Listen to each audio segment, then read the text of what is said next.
In February 2006, Tunbridge in Kent became the scene of Britain's largest ever cash robbery. They've terrorised 14 members of staff. They are heavily armed. They've seized all the staff. They herd them into one room, make them lie on their fronts, and then start to restrain them with cable ties. Before doing this, they had kidnapped a family, including a young child. The worst night of my life, the depot manager's account of his terrifying ordeal. In a highly organised attack, the callous gang terrorised their victims for hours. Don't look at me! Stay there! Don't loot! I was there that night, and I know the intensity they came in with to take that money. The gang stole a record £53 million in cash before fleeing into the night. This is the dramatic story of the Securitas Heist.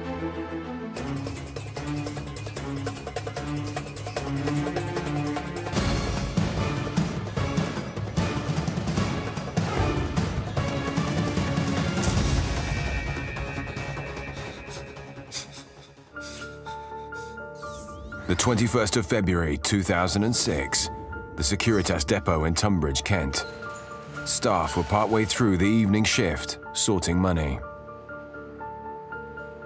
Business works very, very fast nowadays, and they need to get rid of the cash they've taken within their businesses, and they need to be resupplied. And this is the business that this cash house is involved in. It's basically the counting of money is taken by banks, building societies and other commercial businesses, crediting that to their accounts, and also examining those notes to see which ones are worthy to go back out on the street or which need to be returned to the Bank of England. The depot worked around the clock, processing huge amounts of cash. Sitting in the vault, you would have around £200 million.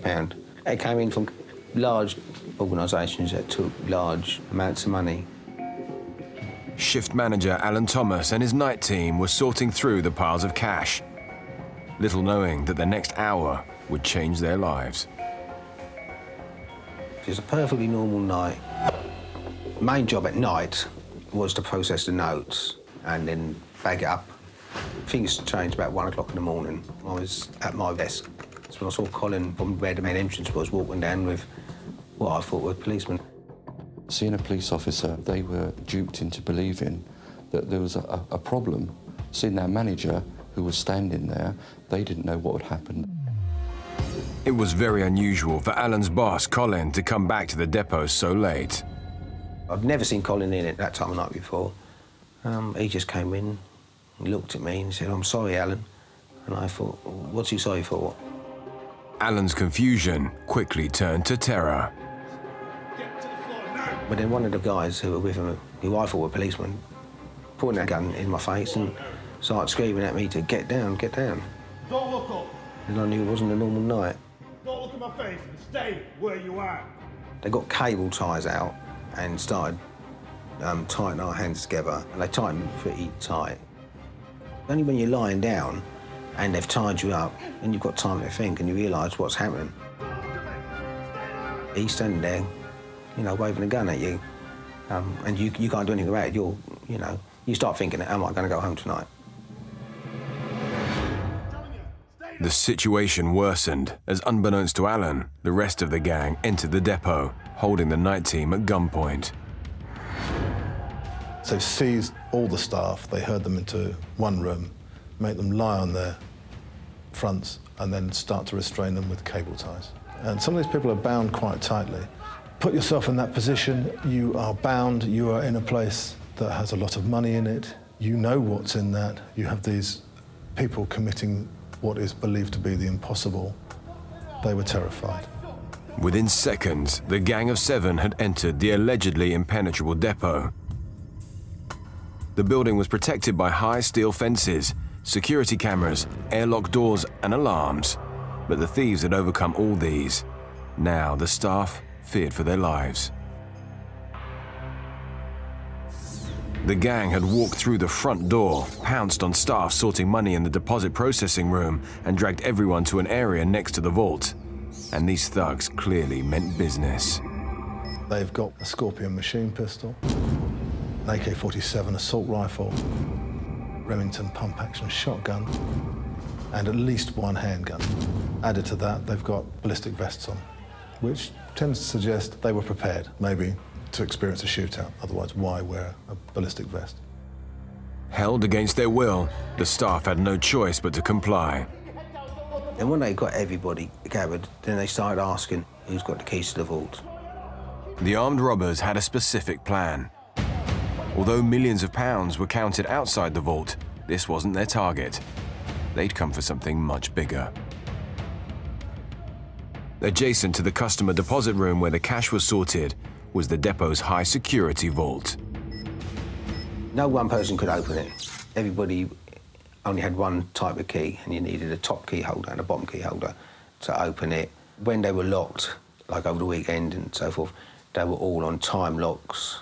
Real high-tech security. Once you opened the doors to the vault, you had more metal grills to go through as well. I thought it was, Tunbridge's answer to Fort Knox. The company handled colossal sums of money, up to £250 million at a time. And now the gang had it in their sights. Keys to the vault were normally held by 2 members of staff, but just weeks earlier, Colin Dixon had given himself sole control. I hope that they don't say to me, give me your key, because I'm going to have to say I haven't got it. Then they might think that you're playing them around. Lucky enough, Colin was able to go and get the keys. Then they opened the vault. We were all tied up just outside. You could hear them going into the vault. Rows of cages packed with bundles of notes lay before the gang. But as they were about to rush in, something stopped them in their tracks. They realised that they couldn't get the money out without use of a forklift, so they had to ask for volunteers. The money's stored in various ways, which I won't go into for security reasons, but some of it can be wheeled and some of it has to be lifted. So they force one of the members of staff to operate a handheld forklift truck. And they make him go into the vault, lift money up, and load it onto the back of the lorry. He does what he's told. He can see what's going on. His manager is clearly under duress. It's clear this nightmare is unfolding before his very eyes. Waiting in one of the loading bays was a 7.5-ton lorry, reversed into place when the gang entered the building. Once the vault was open, the thieves wasted no time ransacking it. They continue wheeling money that's in various cages onto the lorry. Most robberies last a matter of minutes. This was an hour and a quarter. The staff member forced to help move the cages tried to throw a spanner in the works. What he does, in fact, do is he loads it onto the lorry, but as the weight of the money makes the lorry go down, so it's making it very difficult for them to use this hydraulic forklift. And he knows this, but he doesn't tell them. It's a brave thing to do. The lorry, in fact, then dropped under the weight, so they actually discarded that into the loading bay. Millions of pounds were wheeled out of the depot as the staff lay helpless. My hands were really uncomfortable. I got past the point of no return, really. You got 50-50 choice to make. You can say something, they're either going to take notice of you and do something about it, or you can say nothing and, knowing that once they've gone, you're going to be in considerable pain and you can't do anything about it. So I took the decision to say something. The cable ties, they're too tight, loosen them. I started shouting at them, you can't leave my hands like this, you've got to sort my hands out. But Alan's protest gave the gang another idea. He cut me loose and then he was going to re-tie me, but not as tight. And then the leader of the gang said, no, don't tie him up again, I've got a better idea. So he stood me up and then he walked me from where I was standing around to a cage that we would store money in. And he told me to get into this cage. They decide to lock all of the hostages within the cages that normally hold all the money. So they start to invite them to climb in initially. Those that can't climb in are physically lifted and put into the cages. The cages are then locked. Staff had been bound for over an hour in crippling positions on the floor. Now, locked in cages, they had no means of escape. They probably felt more claustrophobic than they were on the floor, because they were then really restricted with space. They wheel all the cages together. The last thing you hear is one of the robbers shouting, Let's rock and roll! Comment for them, which clearly they thought was jokey, and these people were just absolutely terrified. We just sat there for a little while and someone started kicking at his cage. We thought, have they really gone? Have they really gone?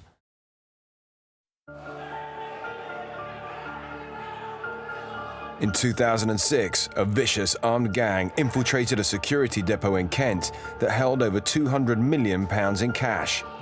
Having tied up over a dozen staff, the robbers entered the vault and spent more than an hour raiding its contents with no alarm raised. Workers then faced an even more terrifying ordeal as the thieves locked them in cages. It was pretty uncomfortable for one person, and some of them they put two in. the hostages are now left in these cages. They don't know whether the robbers have gone, whether they're going to come back and shoot them or do anything else. They're still in a state of terror. The gang was heavily armed and had used violence. Alan and his colleagues weren't taking any chances, staying put until they felt sure the coast was clear. Someone started kicking at his cage, and when nobody came back, then we thought, oh, they must have gone. And then everybody started kicking and so forth at the cages. One of the girls actually had a key. As the staff were freed, Alan rushed to raise the alarm. So I hit a panic button. I dialed 999. Police hurried to the depot. Please. Meanwhile, the gang fled into the night to count the spoils. Get them on it. It's vital that you get as much information as you can out of the victims, which will enable you to secure evidence at a later date. So we had a team that went to the staff, and they were put in a separate room within the depot, and they were spoken to individually by officers. We had to take their outer clothing because of forensic opportunities at a later date. Secondly, you have to remember that this place is not open to the public, so generally most people don't know it exists. Most people have never been into this depot. So you need to familiarise yourself with your surroundings at any scene. And what I wanted to do, I was keen to get into the scene and have a look at the mountain that faced us all. Detective Sergeant Andy Nichol was stunned by the scale of the robbery that had just taken place on his patch. When I first arrived, I saw it was the on-call detective inspector who'd arrived first. I literally said to him, as much as £1 million. And he looked at me and said, more like 20. And I thought he was kidding. I then turned to somebody else and said, is he joking? £20 million? Are we talking about 20 million? And the chap said, I think you can double that. And then I knew straight away, within a minute of arriving, that we were into something that was unprecedented.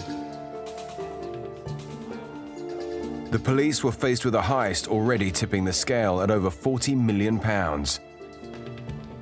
Although the gang had fled with a record sum, they'd left around £150 million behind in the vault. Officers soon discovered this was not a textbook operation, as information from the night before began to emerge, starting with the boss, Colin Dixon. The manager had left the depot to drive home, as he usually did on his normal route, back to his home address. Now, on the outskirts of Maidstone, he was travelling when he saw blue lights on a vehicle behind him, and he thought that it was a police vehicle. He pulled over at the side of the road, and he was approached by a man dressed in full police uniform who asked him to step out of the car and come back to the police vehicle, what he believed was a police vehicle. As the officer spoke to Colin, over 20 miles away in Kent, his wife was at the family home waiting for his return. Colin's wife and his child, they were at home. In the evening, things had settled down. Colin's child was in bed. Lynn was waiting for him to come home. As Colin's wife grew concerned about his whereabouts, events for him were taking a sinister turn. Once in the police vehicle, the offender told him that he'd been stopped for speeding and then immediately applied handcuffs and Colin Dixon was immediately suspicious. Sometime on that journey, they produced a 9mm pistol and threatened him with it, and he knew then, clearly this was not police officers, and he clearly understood that he was being kidnapped. In Herne Bay, Colin's wife received an unexpected visit. And then around 8:30, 8:45, there was a knock at the door. She opened the door to find two persons she believed to be policemen who told her that Colin had been involved in a crash and that he was in hospital. He was all right, but important for them to take her to him. She immediately put two and two together and thought, well, that's the reason he's late, as anybody would. She gathered together some possessions, went to get into the car, and her initial reaction was, there's cream leather seats in this car, and she realised there was a commercial radio station on. She realised something was wrong. Her child was already in the car that she was about to get into. She started to scream, and the door was shut. Get in, Nick. Get in.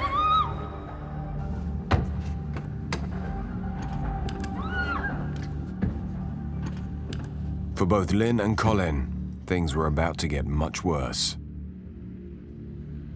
Colin was taken to an isolated rural location, and he was transferred from that bogus police vehicle into a van, and his legs were tied together, and his glasses were taken from him, and his eyes were taped down. Lynn Dixon and her child were conveyed to a farm, and clearly they had no idea where they were going. The Dixons were all taken to the same location and left for hours in terrible conditions. The terrified family could do nothing but comply with the gang's demands.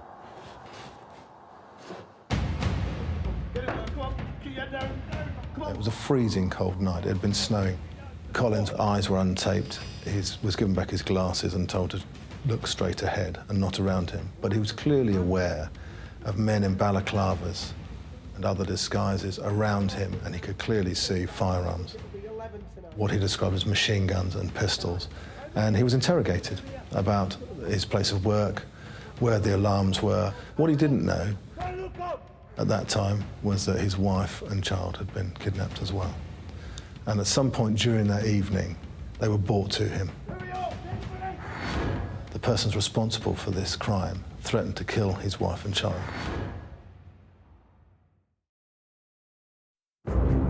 A heist in Tunbridge, Kent had just entered the record books, surpassing any other cash robbery in the UK.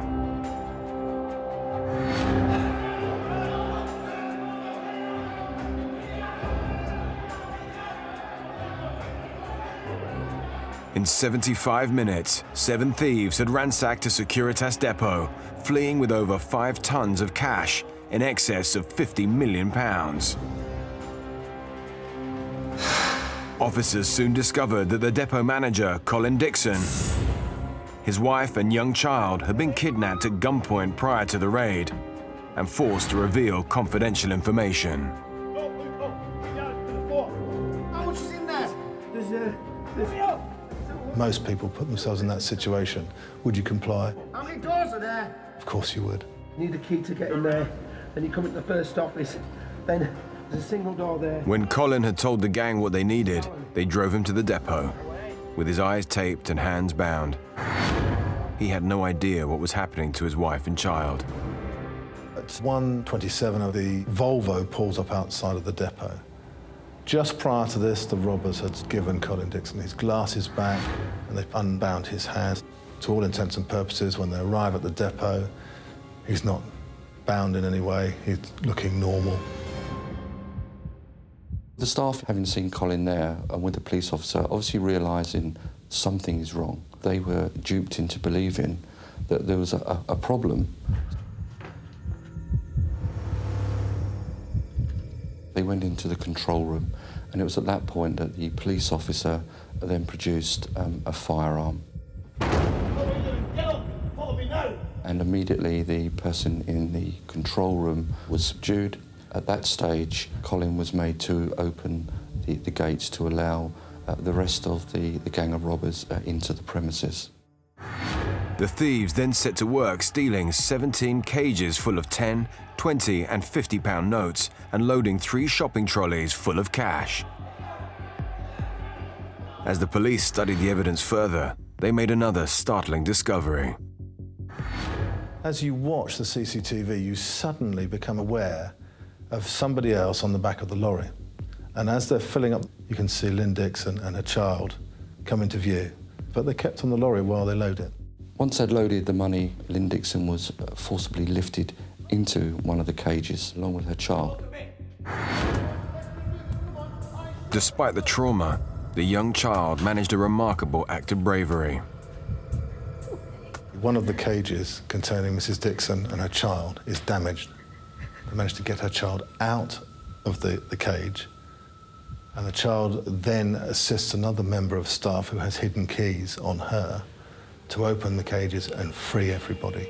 Detective Chief Inspector Mick Judge and Detective Sergeant Andy Nichol soon discovered the extremes this gang was capable of.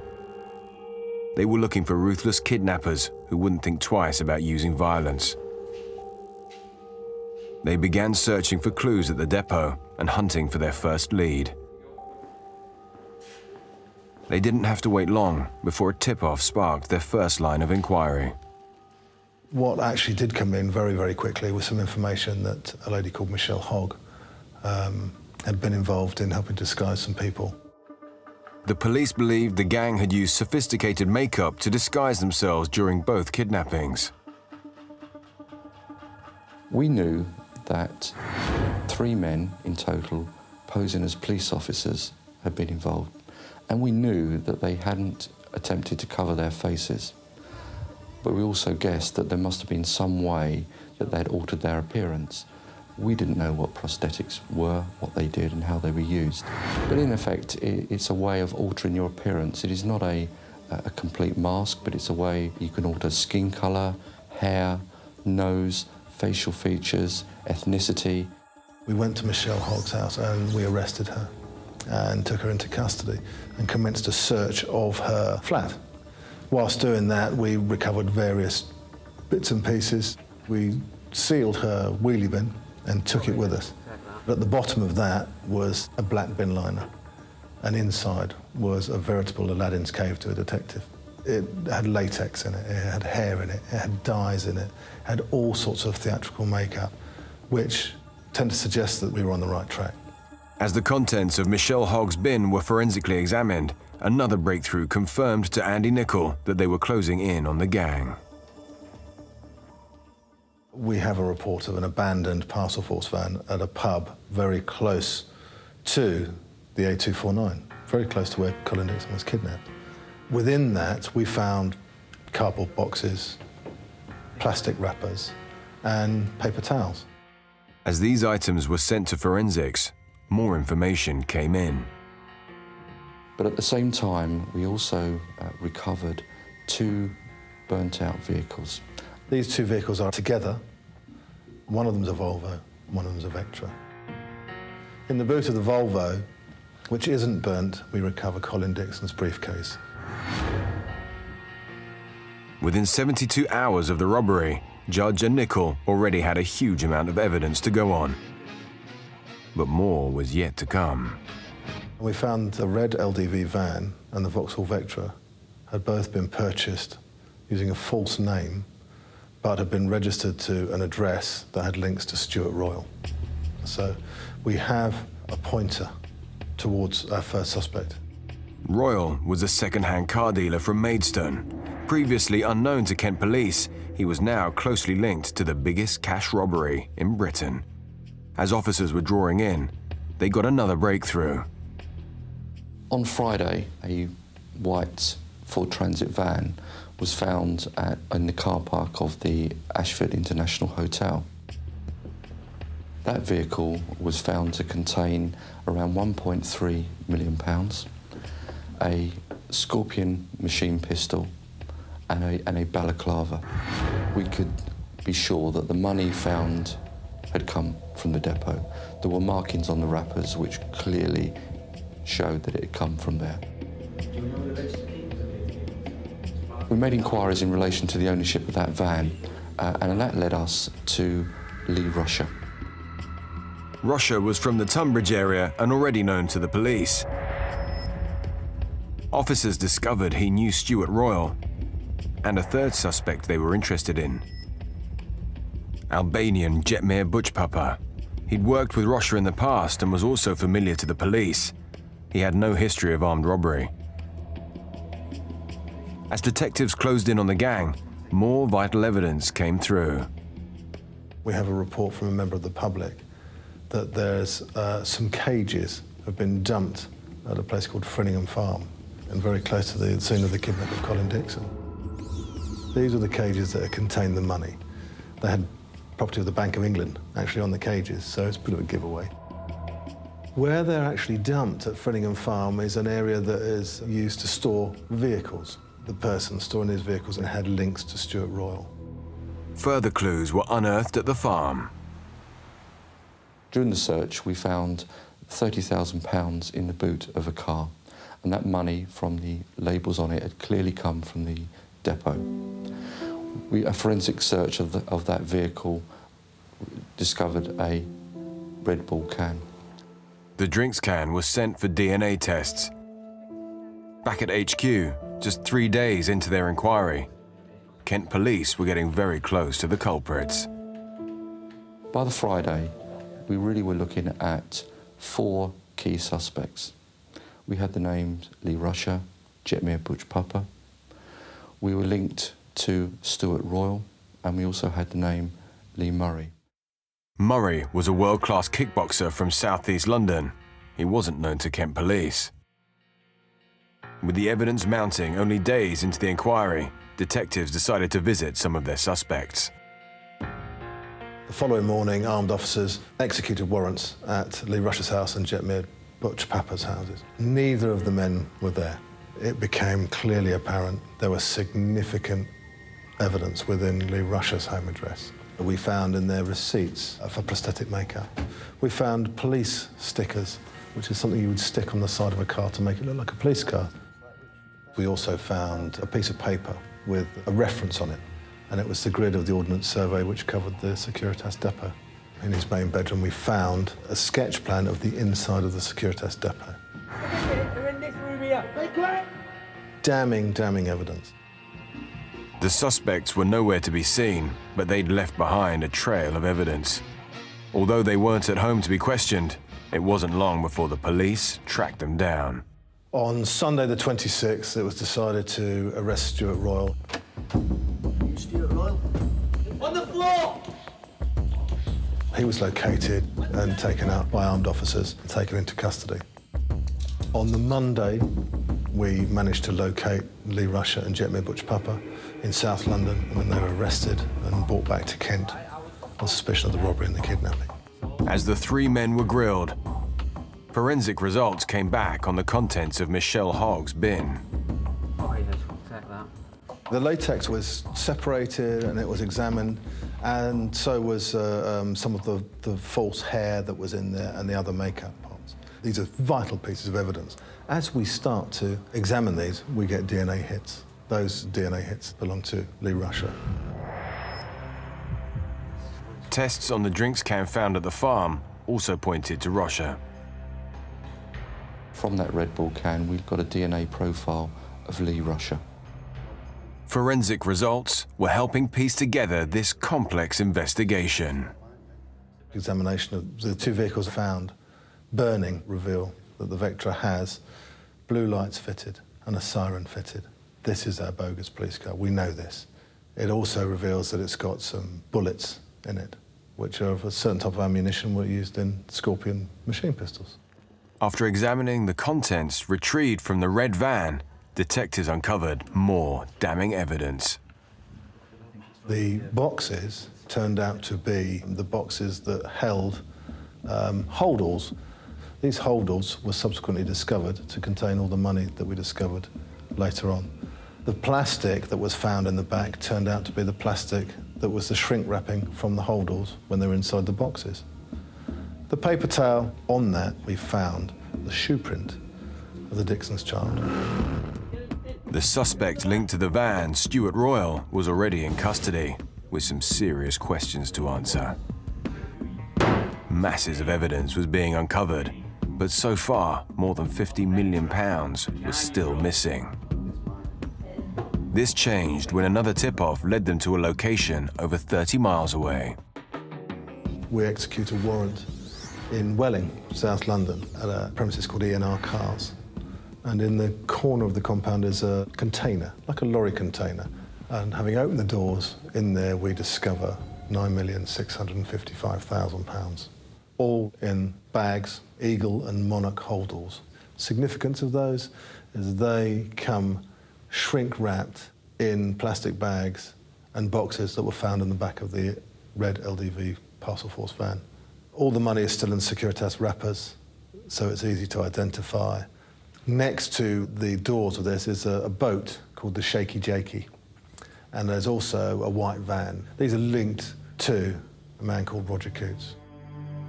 Coots was an old friend of Lee Murray and ran a garage in Welling. His vehicles were just inches from the loot stashed in the lockup.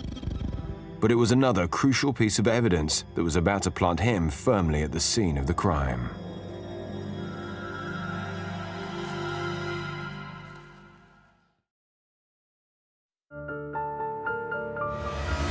Kent police were in the midst of solving Britain's largest ever cash robbery.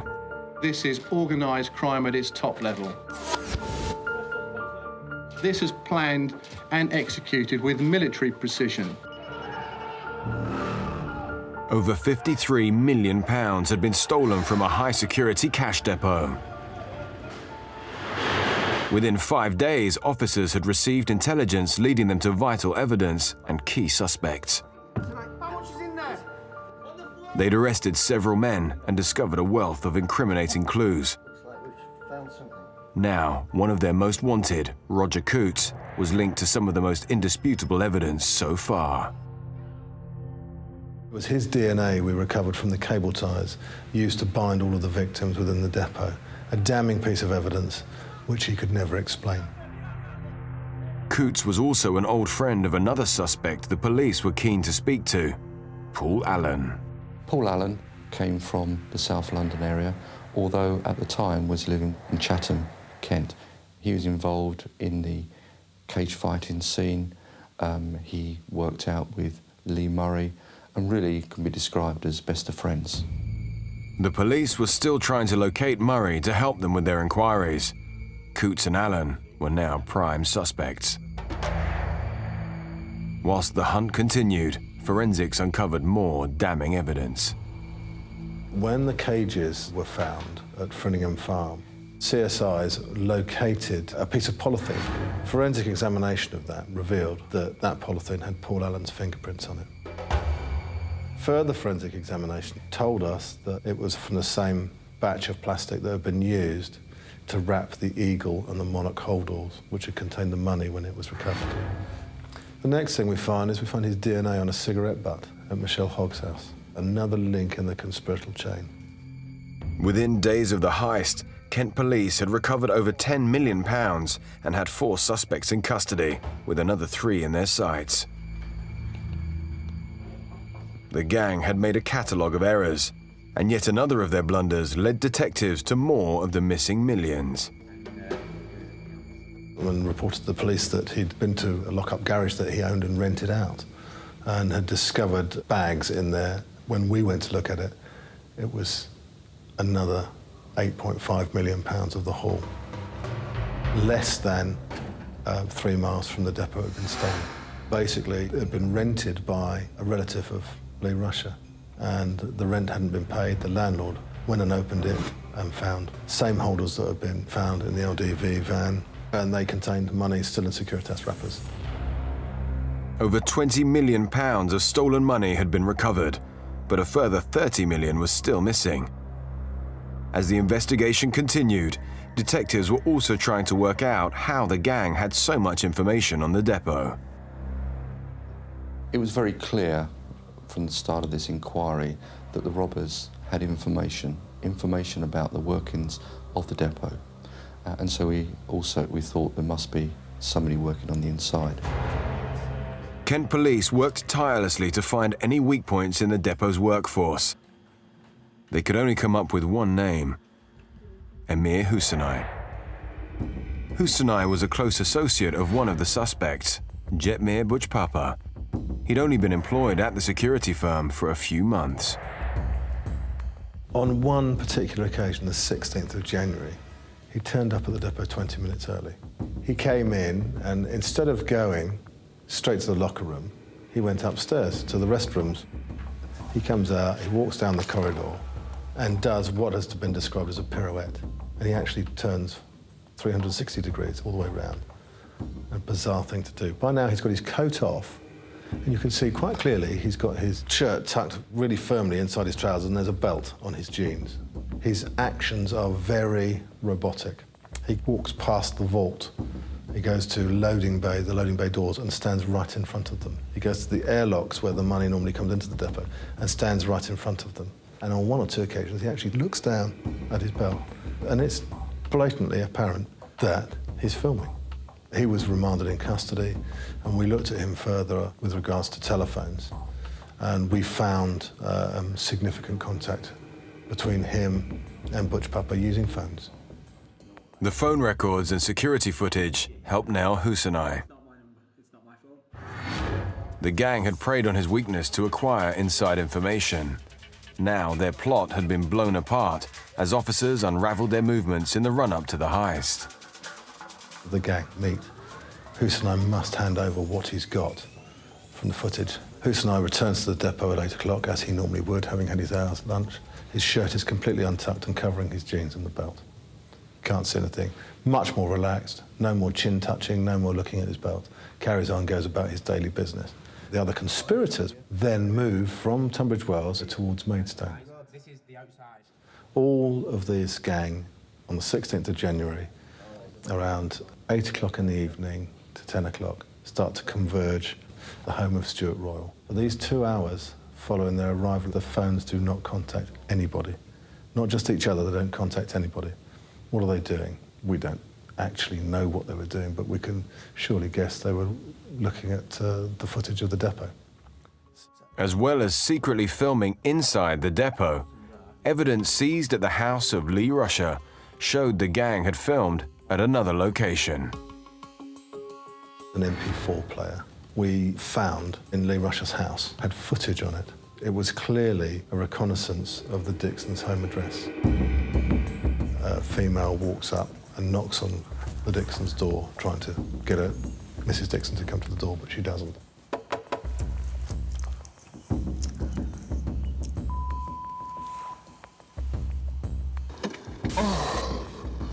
She didn't answer.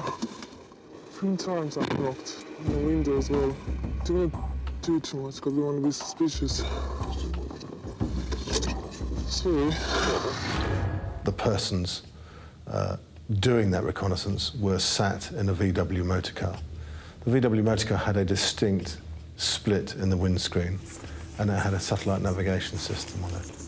And it also had, in the picture you could see, a notepad. Following the arrest of Jetmir Butchpapa, we seized his vehicle, which was a VW Golf, and that had a distinctive split in the windscreen. It had the satellite navigation system, and in that was a pad with the writing on, which could be seen clearly on the video. By examining the film, we could clearly hear the radio in the background. I recognised the voice and the channel as Invicta Radio, which is a local Kent radio station. And we went to Invicta Radio and said, "Do you know when you broadcast this?" And they said, "We only ever broadcast that once, and that was at 5 o'clock on the 31st of January 2006. Bingo. We had the exact time of the reconnaissance. And evidence that emerged from Stuart Royal's house put him well and truly in the frame. Computer seized from Royal's home, there was a link to a company that was a people finder. And what we could see from the history of that computer is that Stuart Royal had tried to find Colin Dixon. Mobile phone evidence gave the police a clear picture of the gang's movements in the lead-up to the heist. The gang travelled to Chesterfield. They have a habit of calling at all hours of the day and night, and you can just see this phone pinging up the M1. They get to a shop that specialised in surveillance gear. They purchased a pinhole camera and an MP4 player. That MP4 player turned out to be the one we found at Lee Rush's house. They asked the proprietor to fix the camera into a belt, and the belt was then fixed into some jeans. As far as the proprietor could remember, they were size 34. The significance of that is Emir Husseini was a 34-inch waist. The gang didn't realize how easily they could be tracked through their mobiles. They had made one of their biggest mistakes during the robbery itself. Foolishly, 2 phones they kept active at the time of the robbery. One of those is Stuart Royal's and one of those is Jetmir Butchpapa's. And we could evidence that, which leads us to believe that they were the 2 men in the lorry that left the depot full of money. In January 2008, almost 2 years after the robbery, some of the gang was sentenced. Following a 7-month trial at the Old Bailey, Stuart Royal, Lee Rusher, Jetmir Butchpapa and Emir Husseini and Roger Coots were all found guilty for their parts in a conspiracy to kidnap the Dixons, conspiracy to rob the Securitas depot, and conspiracy to possess firearms whilst committing those offences. You kidnapped and held a family at gunpoint under the threat of lethal violence in order to get access to that depot. In sentencing, the judge gave Rusher, Butchpapa, Royal and Coots public protection orders, which are basically indeterminate sentences. They will go to prison because they are a danger to the public, and the tariff set on that was a minimum of 15 years. Emir Husseini was found to be the inside man, not one of the robbers, so therefore that no public protection sentence was given against him, but he was given a substantive sentence of 20 years imprisonment. Officers, take them down.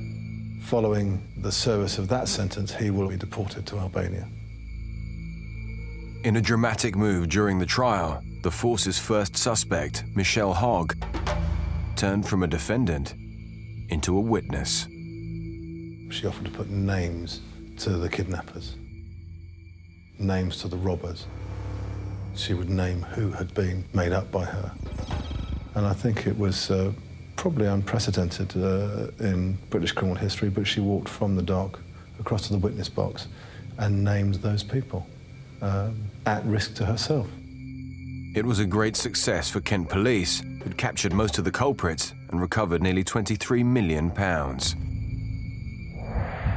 In a robbery of this magnitude, the amount of time that's gone on and a hard investigation, I don't realistically believe that this money is sitting there waiting to be discovered.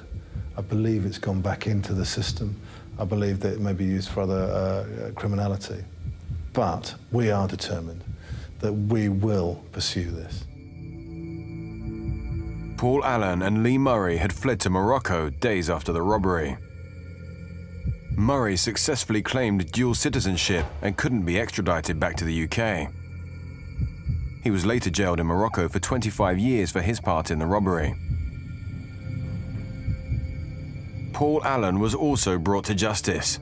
Officers managed to seize some of his assets and extradite him back to Britain to stand trial. Paul Allen came back to this country on the 31st of January 2008, and he went to trial at the Old Bailey. The jury was unable to reach a verdict in Allen's first trial. Before his retrial, he suddenly changed his plea. Paul Allen pleaded guilty to the offences of conspiracy to rob, kidnap and possess firearms. He denied that he was actually a robber on the night. It wasn't me. But he did admit that he travelled to Morocco and that the premises that he'd purchased out there and the vehicles had been purchased with the proceeds of the robbery. As the first and the only person so far to say, yes, the case the police have put forward is correct. Allen was jailed for 18 years. Although over half the money has never been found, Britain's biggest ever cash robbery has largely been solved. It took just 7 men to steal over £53 million in cash. All they want is the quick, easy money. They're not interested in anything else. I've never felt secure in work since. After the robbery, I had real vivid nightmares. Something that would live with everybody for the rest of their lives, you know. To be confronted at work where you're supposed to feel safe by thugs with guns. The twist in the tale was that this ambitious heist was attempted by people who'd never committed armed robbery before. The people involved in this had no convictions for robbery, a history of robbery before, which makes it even more difficult. In other scenarios, you hear of robberies happening, and let's go and look for those who have a propensity to commit robbery. Well, this was the crime of all time. They knew it was very high stakes, but they went for it. Perhaps it was their inexperience that led them to be caught so quickly.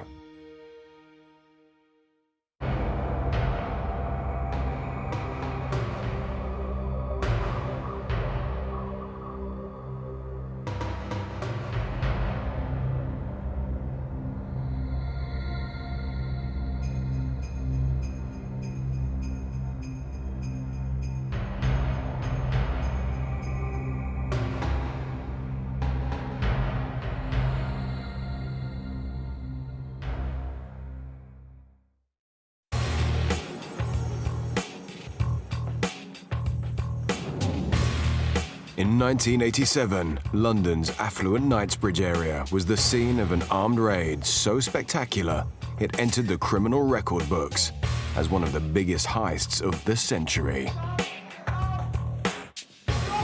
No other robbery in this country has come close to it. It was a colossal job.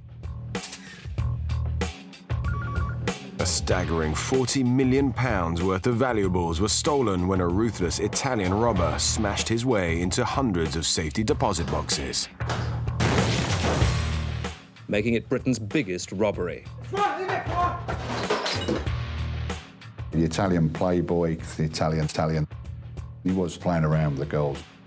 He liked the flash cars. Make sure everyone's moving. The plan was cunning and its execution fearless. So how did he do it? This is the incredible story of the Knightsbridge safety deposit box raid.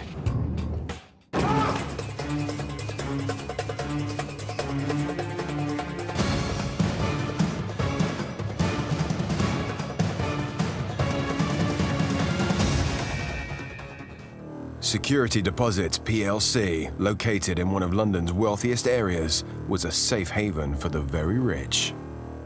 Knightsbridge is a hugely expensive area. A lot of foreigners live in the service flats around that area.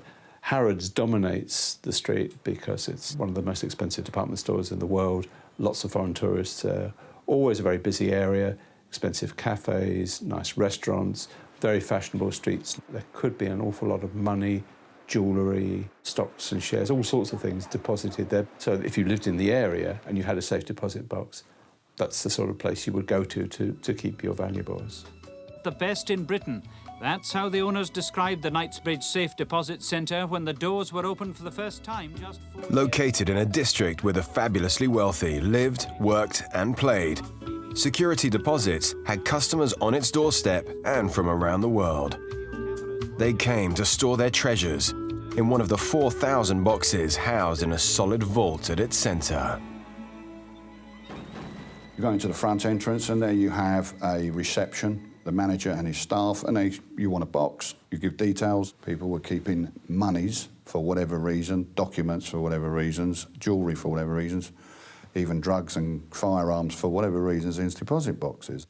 And the rental per annum is not a lot of money. Sunday, the 12th of July, 1987. Parvez Latif, the owner and manager of Security Deposits, was waiting for 2 potential clients to arrive. They had appointment as prospective customers who were dressed as respectable businessmen, had an appointment with Parvez Latif, the manager. He let them in. They then went downstairs into the vault area. As Latif was showing the men the facilities, the mood suddenly changed when one of them pulled a gun. When someone is forced to do something by another person and through fear they will cooperate. He's now under control. With a gun to his back, Latif was forced into the security control room. The manager, Latif, took them down there. Viccei was then able to get into the control room. He grabbed the guard there. The guard couldn't press an alarm, which was an internal alarm anyway. He locked them away in the ante-room, handcuffed them. He now had control down there. Their terrifying ordeal was about to get much worse. He went back upstairs, and then he waited for the other guard and just held him at gunpoint. The guards were petrified. You've been manhandled and you've had firearms in your face. The gang of armed robbers, led by a man called Valerio Viccei, had overcome the owner and 2 security guards in a matter of minutes. They were locked in a separate room. The fortress, holding millions of pounds worth of valuables, was now at the mercy of the robbers. Viccei was in control. He was quite very determined. He knew what he wanted, what he was going to do. He knew he was limited on the time. And time was now a crucial factor. Regular customers could enter the premises at any moment and disrupt the gang's plan. But Viccei was a step ahead. An accomplice was posted in front of the building, waiting for his cue. Locked the front door, put a notice on that they regret apologies because there was either building work or whatever was being done. They now controlled the building. The deposit box center was now secured. Thousands of boxes holding cash and valuables lay inside. With everyone in position, the gang sealed the center and put their plan into action. The security deposit boxes were housed in a solid steel vault in the building's basement. There were 4,000 boxes in the room, but only 800 were in use, holding anything from deeds and bonds to cash and jewelry. He knew he was limited on the time. He had an hour and a half to break open the boxes. He's running to time. The gang grabbed their final accomplice from outside and began their raid. They had to finish before the center supervisor came to check on the premises.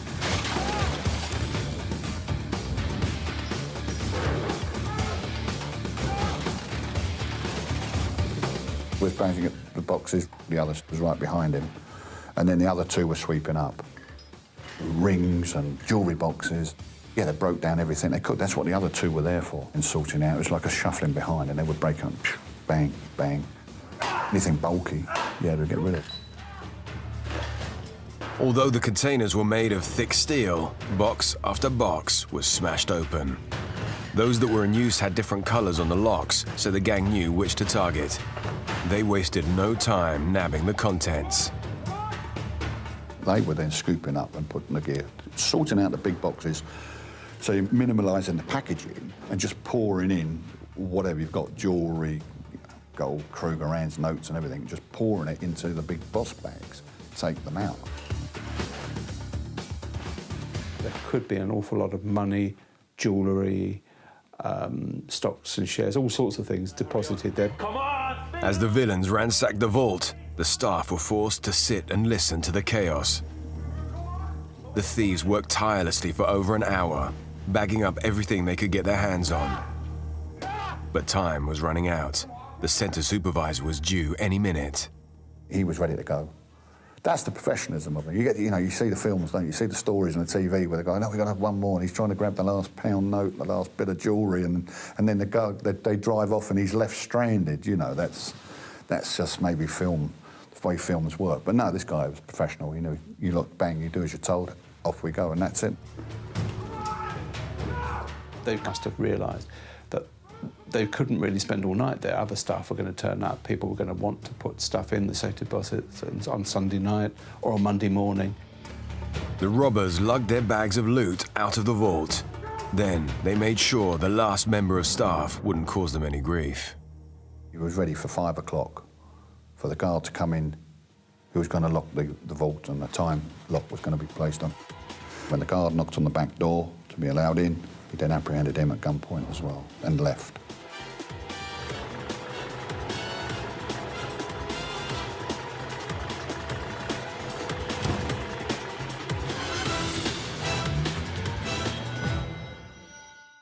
The vault was a mess. The gang had been relentless in their raid, smashing their way through a box every 30 seconds. Now, as the staff sat helpless, the villains fled into the busy streets of London with no sign of the police. Eventually, police were called. There was a horrendous scene of crime as such because 121 boxes, deposit boxes, had been broken open. There was property throughout the vault, discarded property. As the hunt got underway, Viccei put the next stage of his plan into action. The team split up and he went off alone. Meanwhile, the police began the painstaking task of investigating the crime. In a very minute way, steadily, basically foot by foot. And it took 8 days to examine the vault. What we did realise after some time, well, it wasn't the sort of faces that we thought could be responsible. These weren't the familiar suspects from any of the big London armed robbery gangs. No information was coming from other police officers. No other information was coming from police informants. Scotland Yard had little to go on, and Viccei thought he was home and dry. For him, it had been a very good payday. As the days turned into weeks, the pressure on Scotland Yard mounted. Figures leaked to the media about the size of the haul were rising fast, £40 million. but they still had few leads. One of the challenges for officers was tracing all the victims affected. Your victims of crime have to be seen, in this case, 100 and whatever losers, so I want identification of property. A problem for detectives is that some customers are unlikely to tell them what's missing or how much it's worth. I've lost all my jewellery except for what I'm wearing today. Of the 121 box holders, I think that we traced about 109.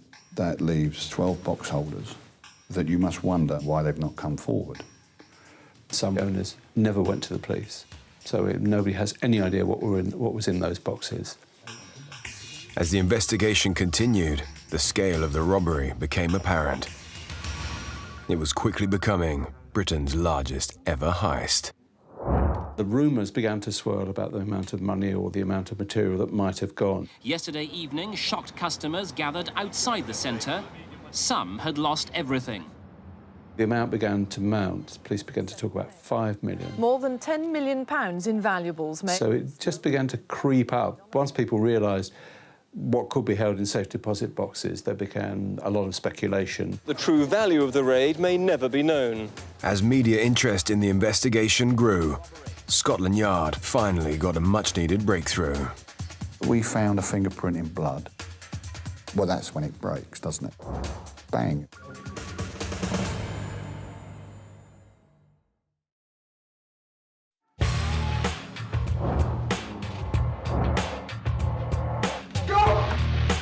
The Metropolitan Police were in the midst of tackling one of the biggest robberies in British history. An audacious gang had ransacked an exclusive safety deposit box centre in Knightsbridge, fleeing with millions of pounds worth of loot. Pressure was building on Scotland Yard to catch the culprits. After a fingertip search of the crime scene, the police got their first breakthrough. Turning point in the case is quite simple in itself, is that it was the fingerprint. Officers may have had a fingerprint, but matching it to a suspect was a different matter. Meanwhile, efforts were concentrated on determining what had happened, with the help of the centre's owner, Parvez Latif. Tag it, flag it, yeah, make sure it's absolutely recorded properly. Yep, okay.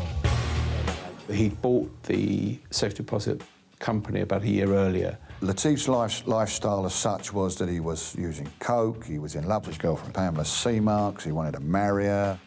The police began looking into Latif's personal life, while he assisted them with their inquiries. We even did a video construction with him involved in it. Show us exactly what happened. As officers built a profile of Latif and pieced together the robbery, vital information on the fingerprint finally came through. Fingerprint comparisons were not automated. It had to be done by visual observation. and it took them weeks to go through a huge card index and a huge collection of fingerprints. Then the penny dropped. And they realised who they were looking for. The fingerprint was then sent to New Scotland Yard, where it was eventually identified as belonging to Valerio Viccei. We were very fortunate that his fingerprints were in the indexes there. They'd been sent over by the Italian authorities in 1986 because they wanted Viccei for major crimes in Italy. They believed he was in England. These people that you're dealing with are top class. ID Leach? We had no idea who it was. Valerio Viccei was a rather unique criminal. Flash, brash, and with good looks to boot. He had Italian charm, charisma, and a playboy lifestyle.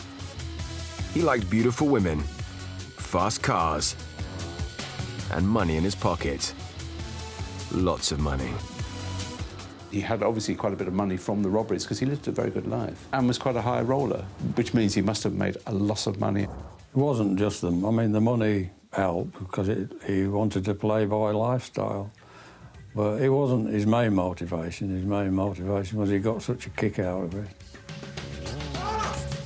Wall-to-wall women, cocaine and cars. And that sums him up. And there are lots of people who have been tremendous characters, very powerful, very clever, very ruthless. Viccei was something slightly different to all of that, something rather extravagant. Viccei was a jack-the-lad in a big way. I can't think of a criminal quite like him in any of the other cases that I've done. Viccei was no stranger to luxury. He came from a privileged background in Italy. His father was a libel lawyer and his mother ran a boutique. He went to university. I mean, he was well educated. But his respectable upbringing had done nothing to curb his thirst for crime. Viccei may have been unknown to the British authorities, but his face was very familiar to Italian police.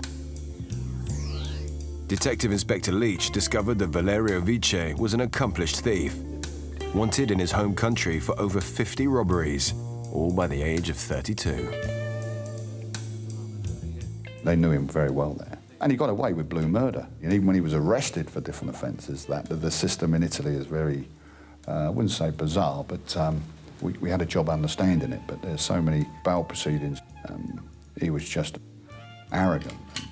He's in their face all the time. He was the number one. He was the top of his profession, and that's the world they live in.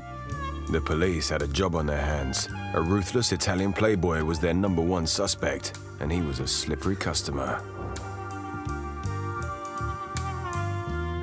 D.I. Leach set to work finding out more about this elusive character. High class, high quality. He's got the briefcase, Louis Vuitton, whatever it is, Rolex watch and so on. You know, he knows his way around, you know, that's his lifestyle. Viccei was arrogant, he was extrovert, great womanizer. As they built a profile of their suspect, officers realized they were dealing with a chancer who'd already had more than a few close scrapes with the law. The Italian police tracked him down to London and asked Scotland Yard to arrest him. 2 officers stopped his car, not knowing very much about his background. And Viccei said, "Oh, I'd better just turn off my car telephone." Got out the other side and ran off down the street and disappeared again. He's very, very ready for the chase, ready to get away. Very alert, quick thinking. Viccei was used to giving the police the slip. Because we didn't find him at all. We found everybody else because he was in and out of the country. And that's where, again, your manpower comes into it, because you now need surveillance teams, surveillance equipment, things to focus on addresses and so on. We then went to work on those associates, not knowing whether they were involved in the crime or not. And all their vehicles and whatever details we had about them, where they were working. And then you get the breaks. Surveillance flagged up some interesting characters associated with Viccei. Eric Rubin, known to the police with previous minor convictions. Stephen Mann, a wild card, no criminal background but closely linked to Viccei. Peter O'Donoghue, mixed in the same social circles as the Italian charmer. David Poole, not only linked to Viccei, but also seen frequenting certain places of interest to the police. And Israel Pincus, who officers were keeping an eye on and who would inadvertently lead them to their next major breakthrough. Pincus's car was identified as being at White's Hotel. He got a parking ticket because we'd put that on the computer. Nobody had a fixed address for Viccei, but they knew of his associates, and the police began to look at the associates, the people around him, and that led them slowly towards where he might be. All the suspects, all the people that Italy had said, look, he knows Viccei as associate of O'Donoghue, Poole and Pincus. We started working on them, found out where they were living or their movements. And these inquiries paid off. Just weeks into the investigation, the flying squad got their next lead. The surveillance teams had looked at a Ferrari Testarossa. This was the vehicle that Viccei was using.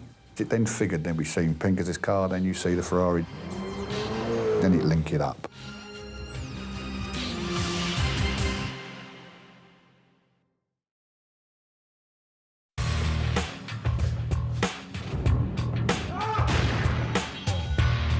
London, 1987. Scotland Yard had one of the biggest robberies in criminal history on its hands. An Italian career criminal had raided a vault of safety deposit boxes and fled with a wealth of valuables. As information poured in, the police realized the stolen loot was worth tens of millions of pounds. Yet almost a month after the robbery, their #1 suspect, Valerio Viccei, was still giving officers the slip. But how much longer could he elude them? The flying squad were now hot on his heels and had tracked him to a London hotel. We actually found out that they'd been using Whites. Yes, it's Mr. Viccei. The day I spoke to the manager there, he said, well, Viccei's been here today, he's gone, but he was meeting a Mr. Poole. Officers were getting close to their #1 suspect.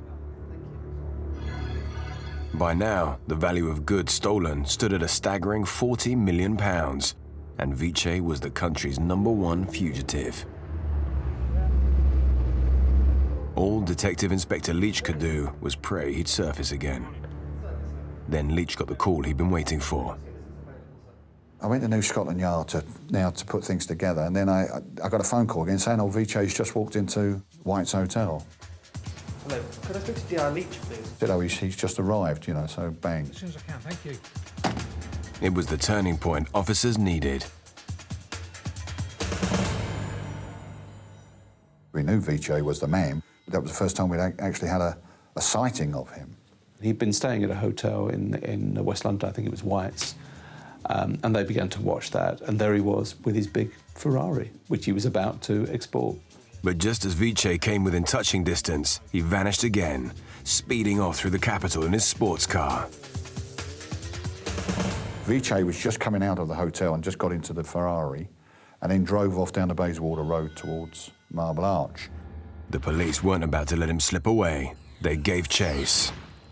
At the end of the day, yeah, he's a big fish. You've got to catch him. And that's when we gave the order to take him out. The Ferrari was in traffic going towards the Marble Arch. It's a very difficult thing trying to take someone out of a car. He was blocked in. The traffic was building up, Bayswater. But you don't want to chase with a Ferrari Testarossa anywhere, do you? The order was given, and at the appropriate time, they pulled him out. Got him, Gov. Very Viccei, my name's from the flying squad.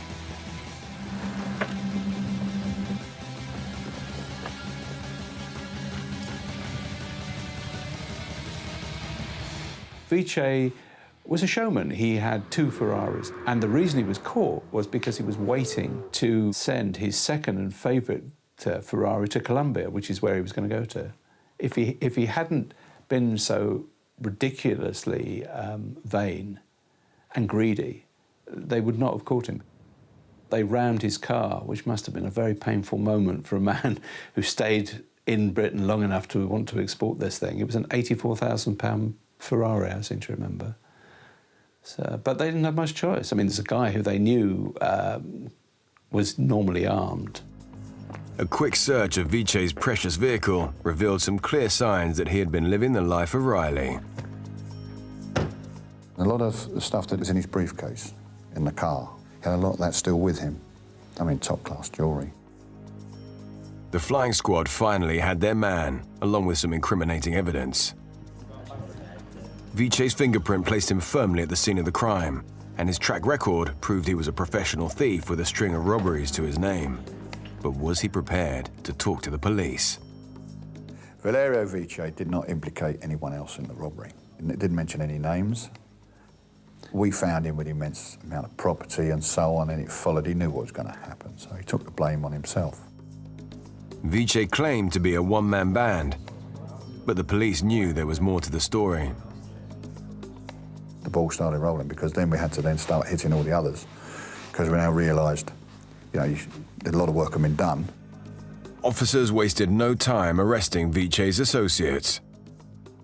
They'd put their necks on the line to pull off Viccei's dream job, but didn't appear to be big-time players themselves. So what was their motive? They got 100,000 each in the split, and the possibility of getting more later. Do you know Mr. Eric Rubin at all? As the flying squad grilled the other culprits, they quickly discovered Viccei was one of a kind, an intelligent thief who'd effectively evaded justice for years. But how had he robbed the Knightsbridge security centre without raising any alarms? It was clear that the robbers had to have known, for example, that the closed-circuit television wasn't functioning, that there would be very few staff around on a Sunday afternoon, that it was very easy to bring a car or van up to the back to load stuff in, that there were no parking restrictions on Sunday afternoon then, I don't think, that CCTV didn't exist in the streets around then, which of course it didn't in the 1980s. So somebody had to have not only cased the place, I visited it and looked around, but also had a good idea of how the place worked. Viccei was claiming no one else was involved, but this kind of detail had to come from somewhere. The fact that he'd been there a number of times, and then because their records weren't that good there, the video cameras didn't work. It was so slack there. It was possible that he had recognised the faults in the security there by just visiting. But we did suspect Latif, but no, it just seemed too big. As suspicions surrounding Latif grew, one of Viccei's associates, Stephen Mann, broke. Stephen Mann was not a criminal in the true sense. Once he realised that, you know, main man's arrested and so on, and he then just put his hands up. So what is your relationship with Mr. Viccei? And he decided that he would give evidence for us against the others, particularly Viccei. Mann rolled over, telling the police what had happened after the robbery. He went up to Brownlow Court, where the garage was at the rear of a block of flats, and he met Stephen Mann there. They then changed boxed up what they could and changed it into whatever, so it was manageable. Then went to a flat in North London.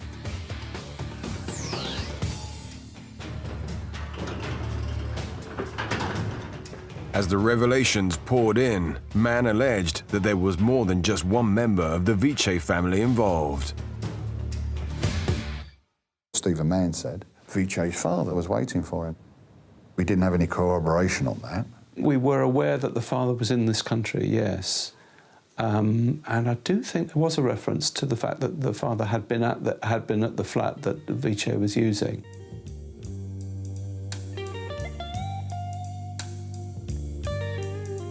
As rumours circulated that Viccei hadn't worked alone and had enjoyed his newfound wealth with his father, the police got a breakthrough with the centre owner, Latif, from one of Viccei's other associates.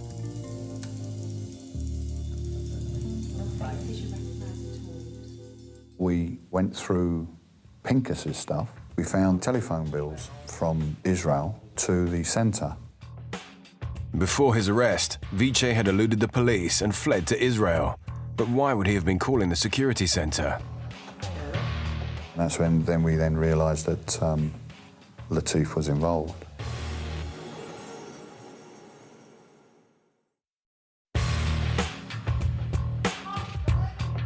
Scotland Yard was facing one of Britain's biggest heists ever. £40 million worth of valuables had been stolen by an Italian armed robber. After weeks of surveillance, officers had their #1 suspect, Valerio Viccei, in custody. Viccei was claiming no one else was involved, but his associates were telling a different tale. And the police were about to uncover exactly how the whole operation was possible. So you arrested Latif. What he said to us was, well, it's a relief. I'm now going to tell you all about it. I want to cooperate. And basically he was saying that Viccei had forced him to do it. And that was going to be his defence. The security centre owner, Parvez Latif, had lied. His alibi crumbled when police discovered Viccei had been calling him regularly from abroad to check on the investigation.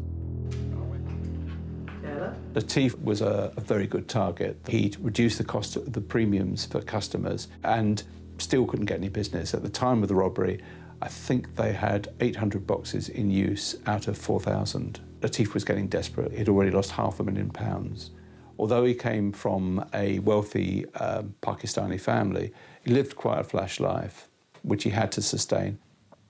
Other people, I think, were scared of Viccei, which might explain the power and the hold he had over people like Latif.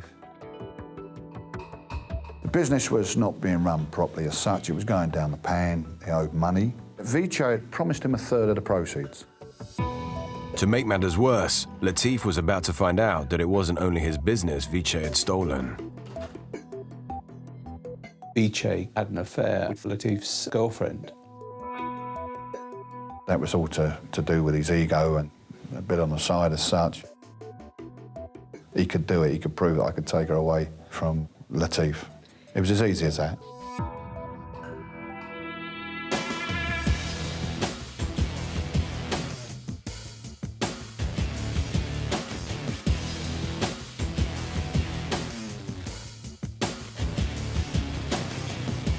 Yeah, he used her for a while. I don't think he was too bothered about her. As the revelations continued, the elaborate details of Viccei's plan finally came to light. Knightsbridge was opportunist because he met Latif and he became the inside agent and he wined and dined him. You know, I say the modern expression now is he groomed him, you know. Viccei had his sights on the prize the moment he was told about the centre by a Russian acquaintance. Latif was just a pawn in his game. Viccei was meticulous in his planning. He spent months meeting Latif, offering him bribes as a sweetener until he had him on side. Viccei also rented his own box at the centre to gain entry and check out the security. And this company, despite the fact where it was in the middle of Knightsbridge, a great temptation for rich people to put their stuff away safely, wasn't doing well. Enter Viccei, who is swaggering. You can imagine how effective he would have been in dominating Latif. He persuaded Latif, I think, to put up his insurance premiums and put his own guns and money into the safe deposit box about 2 months before the actual robbery. So again, it was a good way of getting to look round the place. And Latif, very obligingly, didn't take down his name and address or ask for any proof of identity. Very dangerous thing to do in the circumstances. These discrepancies allowed Viccei free rein to plot his perfect crime. Day in, day out, he sat going over his plan in minute detail, covering every eventuality. One mustn't lose sight of Viccei. He planned. He planned his robberies. You would expect that. It took time, Knightsbridge, let alone to time it the way that he did time it, although it didn't work out for him exactly on the day. The vehicles that were bought, the different premises that were used. They've looked at the place they're going to rob. They've seen how people go past it. They've watched the routines of people who work there. So they know that to a second the time that they've got. But on the day, not everything went according to Viccei's meticulous plan. The first mistake came when he tried to call the gang member posing as a security guard outside. He was wandering around out the front. Tried to call him. Lead it to 4, come in. Wasn't paying attention. Let's say they didn't communicate. Despite hours of planning, the fake guard had made a rookie error. The volume on his radio was turned down. Viccei couldn't believe it. Slapped him a few times. I wasn't listening to the radio. And the mistakes didn't stop there. Before the raid could begin, Viccei called for his final accomplice, also outside. He wanted the van, and he couldn't get a response. He had to leave the vault. He goes out and then bumps into a uniformed police officer. Viccei could have been rumbled before he'd even begun, but he made a split-second decision. You know, he just had to front it up, but, you know, other people might have panicked. They were so lackadaisical, you know, and casual about it, and that's why they made mistakes. By the time they got back, the police by then had disappeared because the police had been there for totally different reasons. That's your luck sometimes, you know. But luck wasn't all on Viccei's side. The police were about to learn exactly how his bloodstained fingerprint ended up in the vault. The boxes, they did need banging, they really did need some hitting. Then you've got to pull them out, and that's why when they were rushing, that's why he cut his finger. Quite a deep cut. If Viccei had not cut his finger on the lock of one of the safe deposit boxes, he probably would have got away with it. It was this simple error by Viccei himself that eventually led the police straight to him.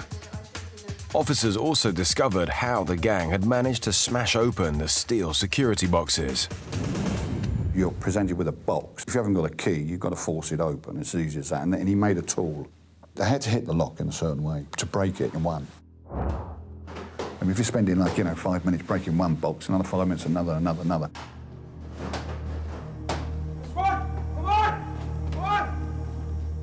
It's like the films. It's a dream, isn't it? You're in a deposit box and you've got hours, you know, and you can just break them all open at willy-nilly and select what you want. They may have managed to break open the boxes, but the gang's raid was flawed in many ways. Along with his own slip-ups, the crew Viccei selected were also to blame for his downfall. He playing what he thought was meticulous, but because it's up to the players on the day.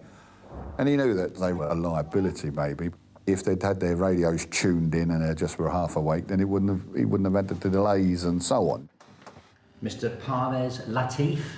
As well as their errors during the robbery, some of Viccei's associates were quick to roll over once the police came knocking.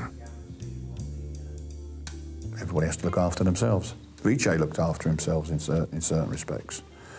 But that's what happens in these cases where you have a number of defendants, you know, suddenly dog eats dog. As officers questioned suspects and built the case, the revelations kept coming. 4 days he spent sorting out all the gear, dividing up into whatever. You know, the watches, the stones, and all the money went into the bath, which he says was about £1 million. True to his playboy image, Viccei spent days reveling in his newly acquired wealth. But he also slipped up once he had the goods in his possession. We got a lot of property back. We found different deposit boxes with watches, stones, etc., etc. You know, he's got his firearms back. Despite his carelessness, he wasted no time cashing in his spoils, selling items around the world. He was travelling in and out of Europe. He went to Switzerland to broker the deal for the diamonds. He then went to Antwerp, Belgium, and then he met people there that introduced him to the Israelis. He obviously had travelled a lot, and he obviously knew the byways of Europe where you could get rid of diamonds, places like Antwerp, where you could move money easily. And he'd been involved with the drug world then, and now is a very good way of transporting stuff and building up connections as well. And this wasn't Viccei's first job in the UK. He'd been a busy man since arriving on our shores just 18 months previously. Detectives discovered he was responsible for at least 5 other armed robberies in London, netting him over £250,000. These helped fund work on the Knightsbridge job. One raid had taken place at the illustrious Coutts Bank just months before. And because they're dressed in motorcycle helmets, Viccei's got his Beretta waving it around. All the customers sitting on the floor, hands up and so on, terrified. He got £26,000 out of that, and then he jumped on their motorbikes and off and away, you know. He was spending a lot of money. He was using coke. He still had bills to pay. He was living in a hotel and womanising. He was a robber. He got a buzz out of it, couldn't stop doing it.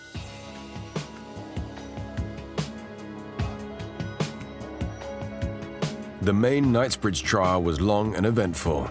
It took years to track certain gang members around the world. David Poole received 16 years for robbery. Peter O'Donoghue 11. Israel Pincus got 10 years for receiving stolen goods. As for the two informants, Stephen Mann received 5 years, whilst the centre owner, Parvez Latif, got 18 years. Ringleader Valerio Viccei received 22 years for robbery and possessing a firearm. Eric Rubin fled to Israel but was eventually extradited and given 12 years in 1991. Despite Stephen Mann's allegations, Viccei's father was never charged. Although Viccei received a lengthy sentence, it did nothing to calm his cocky attitude. He was reading the Guinness Book of Records, waiting for the jury to come back, just boning up on where he stood as far as the biggest heist was. Amazing. He liked to be known as the one that had done it.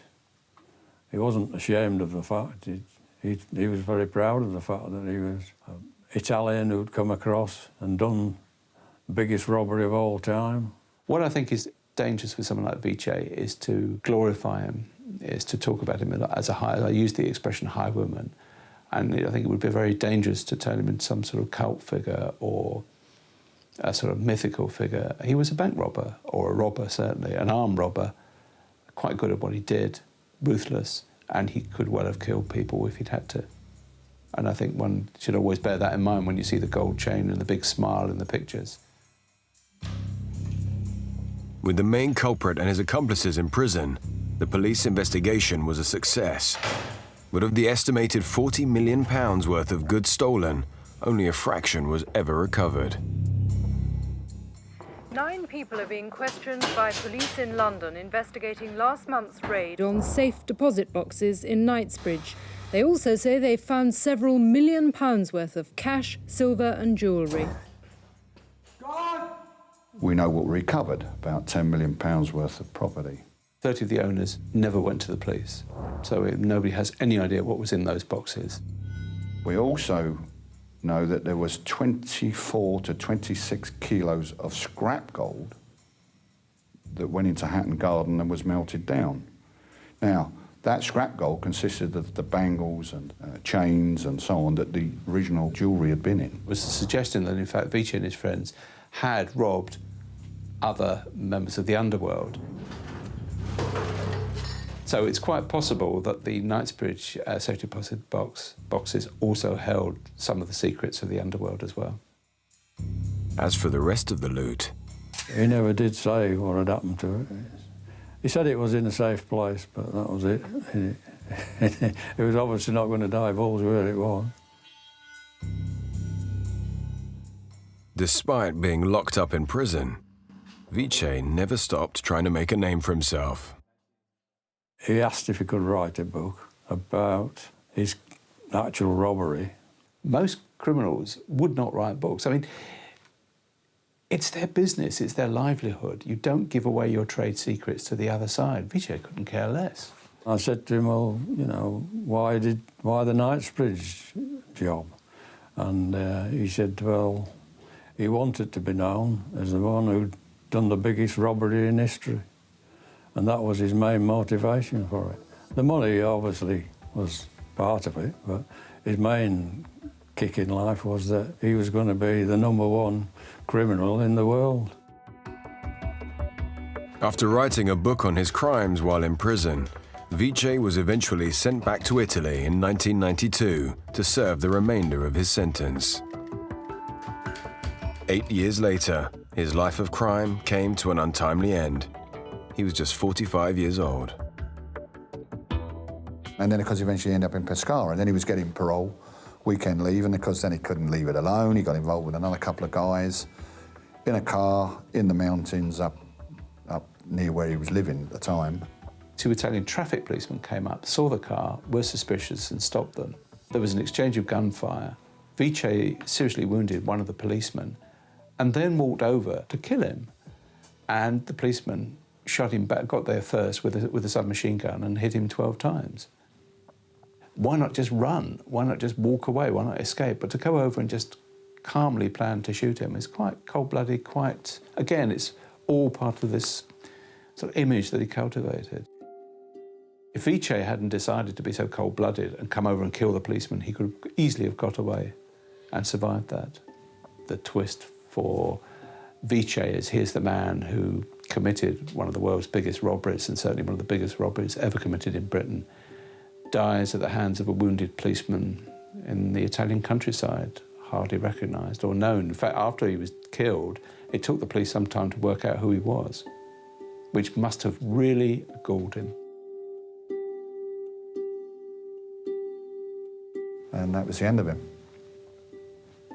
Bye-bye, Valerio.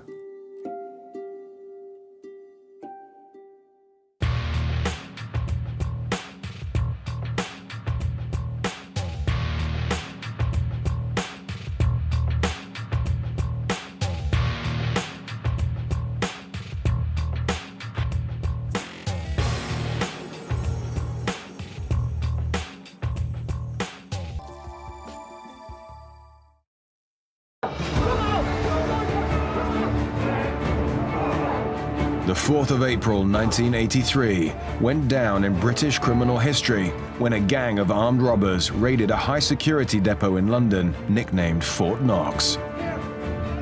At the time, it was the biggest cash robbery in this country. This team were obviously regarded as being the top echelon of robbers. The heist was executed with military precision. The robbers carefully planned their attack and fled without a trace. It seemed to be completely devoid of any clues. They just seemed to have vanished with the money. They held the guards captive for an agonizing 8 hours and then stole almost £7 million. But how did they do it? This is the unbelievable story of the Security Express heist.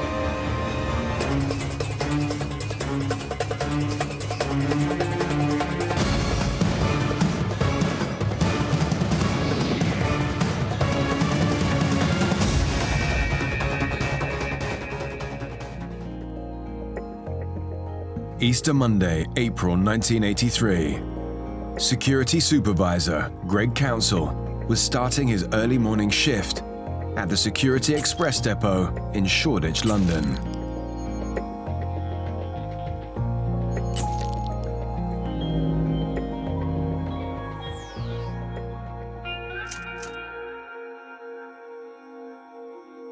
Greg Council was the controller for the day, and he came in to work very early, took over from the other controller. His job was to allow people to come into the secure part of the building, and generally he would sit there monitoring the cameras. It was no normal day at the office. The bank holiday meant the depot was awash with cash as they waited for the banks to reopen the following day. Greg waited for the other guards to arrive before allocating the workload. And it was on Easter Monday. There was a big prize there because of the Daily Mail exhibition at Earl's Court. That would bring in a lot of money every year. So millions of pounds had to be handled that day. Each guard would be busy. As Greg waited for the first of the 7 men to arrive, he went about his usual routine. At one stage, he got up to go and get a pint of milk that was just outside the back door near a place where the wheelie bins were stored. It was a routine move that Greg did on most shifts, but it was about to change his life forever. One of the guards used to come out of a morning to get his cuppa and go to the other control box where they had a trap in the wall. The milkman used to leave the bottles of milk, but in doing so, he had to come out of the main building and switch all the security off and all the sensors. So there was the chink in the armour.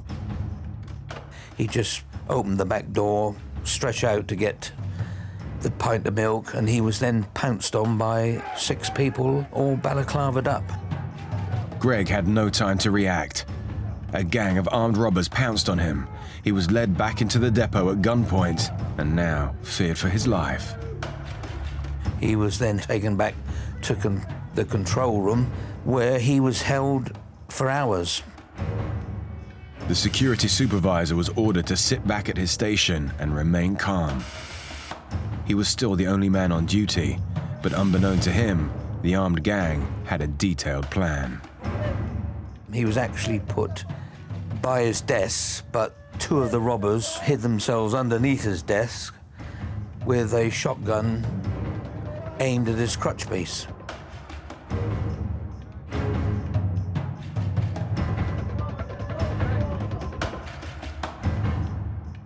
And that's where he sat for a long while, letting his fellow colleagues come in one by one. The pressure on Greg was immense. 7 other men were due on duty, and he knew that it took more than one guard to access the millions of pounds stored in the vaults. But so too did the robbers.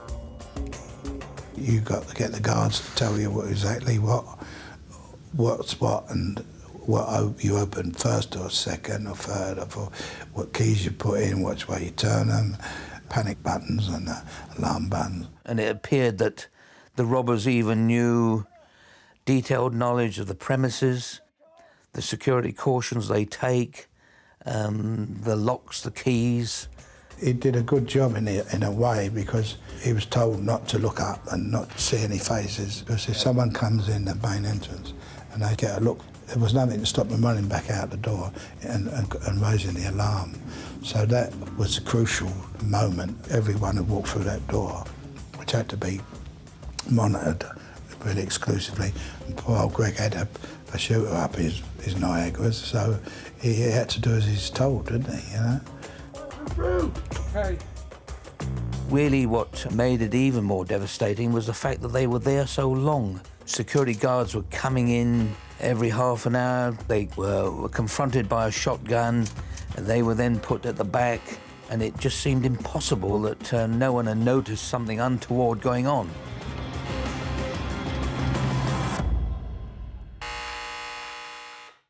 So the pressure was on. Guard after guard arrived for their shift, with Greg dutifully letting them in. The hours ticked by and the phones rang as usual. But remarkably, Greg managed to keep it together, despite being held at gunpoint. Who's that? It's my wife. And they were all laid down, they was all looked after. It was lunchtime, wasn't it? So that's been a long morning, you know, and the phones never stopped ringing. Bye-bye. The firm must have known that the time was running out.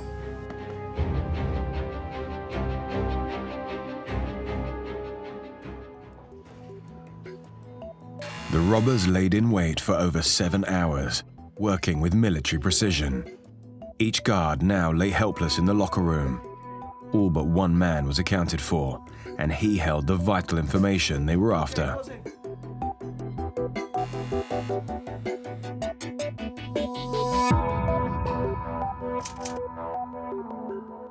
Jamie Alcott was the custodian with the keys. He had to take over the keys and know what to do with them, how to put the keys into the locks, and things like that.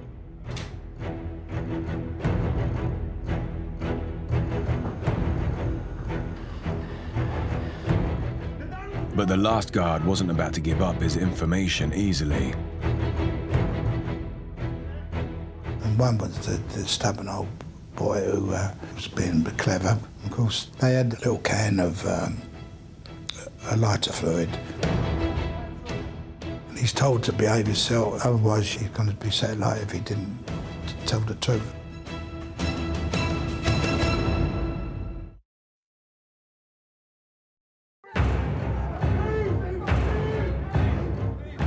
A gang of 6 armed robbers had burst into a Security Express depot in London, ready to steal millions of pounds.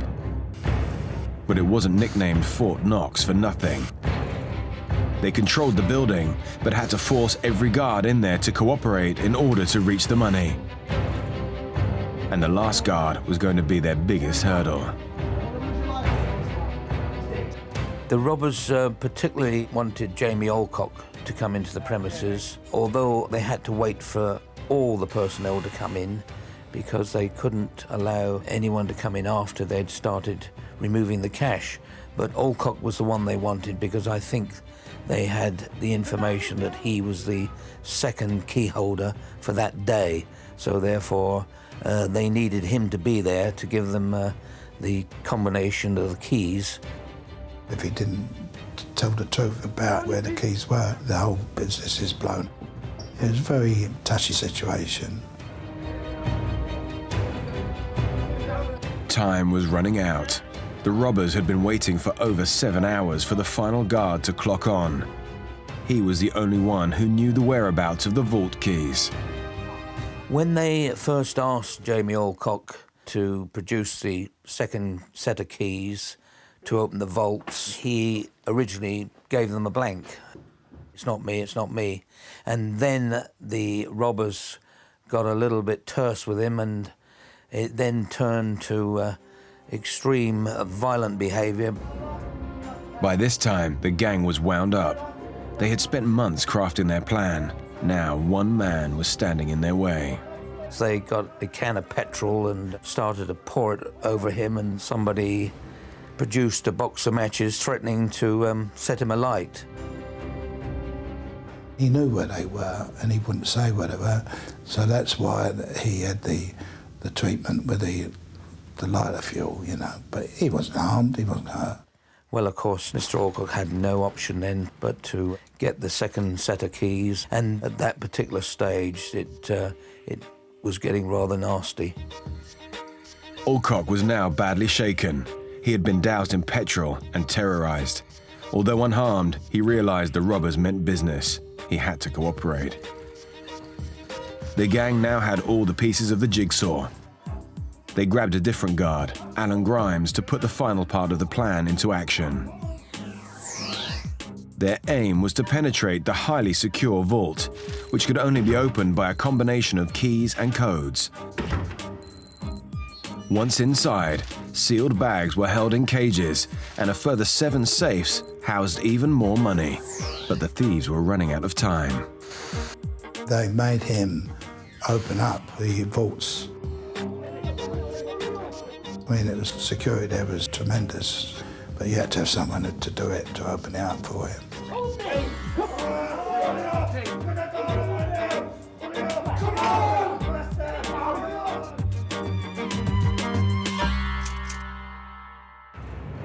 The pressure was now mounting. No vans had left the depot for over 8 hours. Phones were ringing off the hook with customers wondering where the guards were. All but one were bound and gagged in the depot. The robbers had limited time to get to the millions of pounds. It's a long procession to get to the vaults themselves.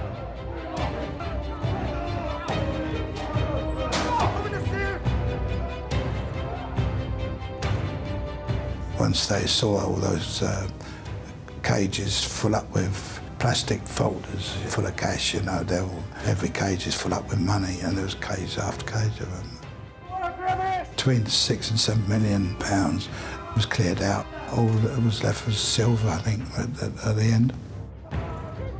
The firm wasted no time loading the contents of the vault into their waiting van. Nearly £7 million was removed in just 20 minutes. Once you're in there, you're not going to run out and leave £200,000 or £300,000 in a bag. It's only a matter of throwing them on, isn't it? You've got to clear it out.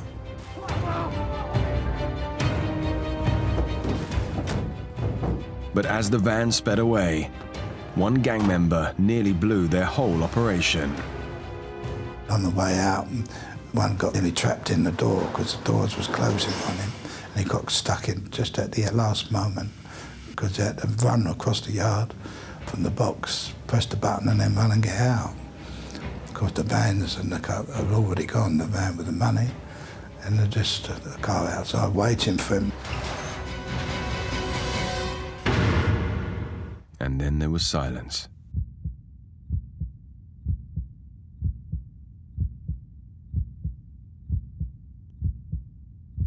The guards were left bound and gagged. Millions of pounds had been stolen whilst they lay there helpless, and the police had no idea until one of the guards struggled free and raised the alarm.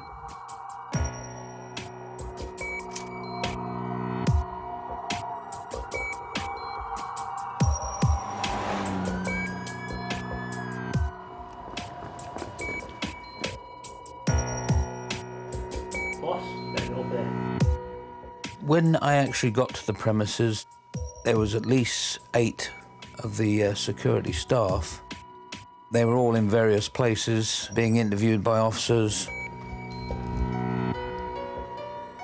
You could see various items, like stockings. The guards' helmets were left on the floor. And then when you went in the vaults, of course, there was turmoil there. The whole thing was just in chaos, really. The highly organised gang wasted no time in fleeing to a secret location. There's not many places you can drive a big vehicle in. There's too many nosy people around in town. It's got to be out in the sticks a little bit, where you can pull down a few lanes and then pull into somewhere where you've got no neighbours or something. Police were now in a race against time to draw up a list of potential suspects. I think from the outset we knew it was a real professional team, and probably an old-fashioned team, a mature team. They seemed to be well in control of the guards. They knew exactly what to do and say and how to frighten the guards into doing what they were told. So professional was the gang that they left no way of tracing them at the scene. By the time the police were looking for clues, the thieves were tallying up their new fortune. I was invited on board to help.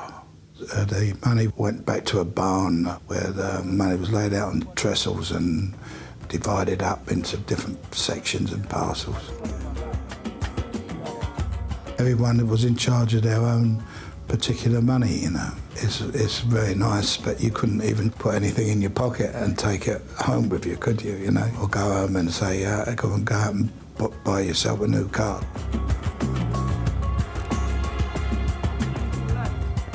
You have to keep very quiet about it, don't you? Very stum. With the money in hand, the gang asked Freddie Foreman, a prominent member of the London underworld, on board to help handle the vast amount of cash. Meanwhile, the investigation quickly grew into one of Scotland Yard's largest ever. They needed results, and officers were desperate for clues. There was immense pressure to capture these people, so much so that I think most of the members of the flying squad, and I think there was 80 plus, that were actually engaged on it right from the beginning. There was hardly anything left there at all. It seemed to be completely devoid of any clues. They just seemed to have vanished with the money.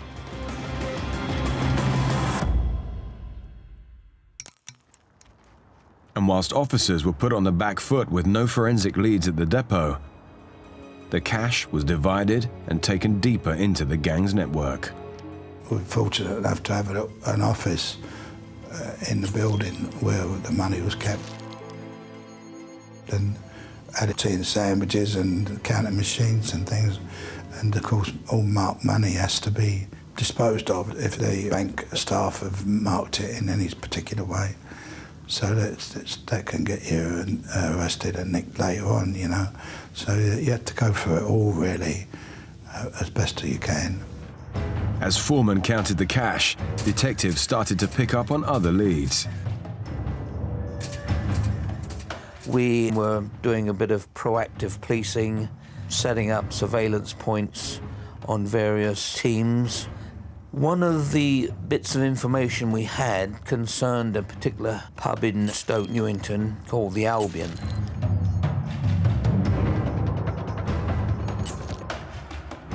An informant had phoned us to say that people who were frequenting that were involved in the robbery. We had set up an observation point which lasted for months and months, and we did in fact see 3 or 4 people that were already in our system who had been put forward as potential suspects for the robbery. The officers on the flying squad, they'd been there years. They knew the notable families in the East End or London, full stop, who would be capable of committing this type of robbery. We just put all the names in forward. We would go out and do work on them and come back and decide whether we actually went and did searches, arrested them, brought people in, did some interviews. But it was very difficult because the fact is that we had no evidence. The flying squad were now on the trail of several suspects, but had little to go on other than their hunch. Meanwhile, Foreman was carefully making plans. It's very difficult. I mean, if you've got a large amount of money, to leave it somewhere where you know it's going to be safe. I actually did have somewhere. I had a friend who was in the city, and he was in charge of an office block. It used to be a bank on the ground floor, so the basement still had the vaults and the safes, same as the Security Express in a sense, you know. So the money went from one vault to another vault for safety, and that was, it should have been left there, really, for indefinitely. It would have been a much better idea, I suppose. The hunt for the missing millions was on. No forensic leads were coming from the depot. But how had the gang managed to break into the building? I don't think any team of that quality would ever commit a robbery without detailed knowledge of the premises, the security cautions they take, the locks, the keys, and not many people apart from mid-management or higher would know all these details. There was absolutely no doubt in our minds that there was somebody very senior that had given this team inside information. And it appeared that the robbers even knew details of the families of these guards. So, you know, to know the whole outline, it appeared that there was somebody higher up than these guards. But all inquiries on an inside man drew a blank. Months of surveillance on suspects were going cold with no new evidence. Meanwhile, Foreman was working hard not to change his lifestyle. Whilst his chunk of the money was stored safely, he went about his business as usual. I was still living in the same flat. I had businesses, I had betting shops, I had casinos, I had pubs, clubs. I'm entitled to have a bit of cash, so I could account for quite a lot of it. My intentions were to live in Spain and America. When I went to America, I was nearing up a dollar millionaire. But detectives were digging deeper for clues, so Foreman worked hard not to arouse suspicion. So I never changed my lifestyle at all in London. I still had the same car. I had an Audi, I think, at the time, and someone had run into the back of me, and it was all bented and doubled up, and I thought, no, I won't get it fixed. I'll leave it like it is, you know.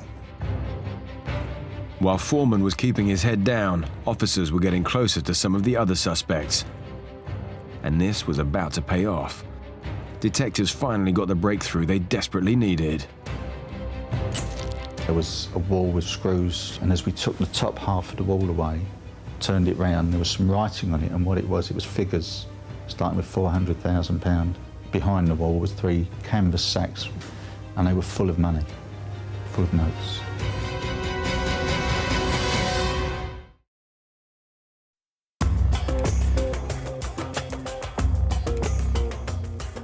An armed gang of robbers had ambushed a Security Express depot and fled with millions of pounds. The thieves had left no forensic clues, and all police knew was that this was the biggest cash robbery ever to hit the UK. But now, after months of drawing blanks, their surveillance was about to pay off. The initial breakthrough was when a vehicle was found in the East End, in Hackney, I believe it was.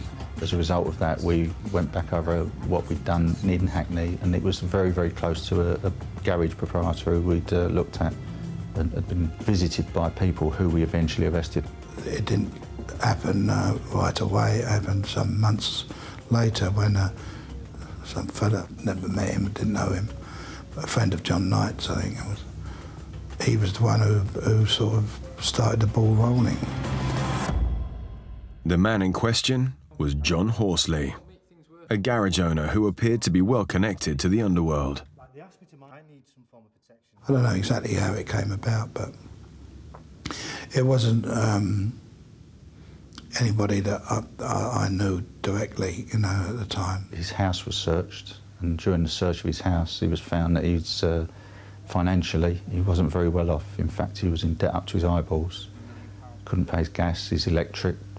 All of a sudden, he acquired a lot of money, paid his bills off, took his wife and family on holidays, all had cars and were living a life for Riley. Police knew they were onto something. They put pressure on Horsley to explain his dramatic change in lifestyle. Right from the outset, Horsley denied everything, but when officers were putting to him photographs, who he met, the days he met, the number of days he met people, the number of days he met these convicted robbers, it was then that he realised that the situation was very dire for him, and he more or less confessed everything.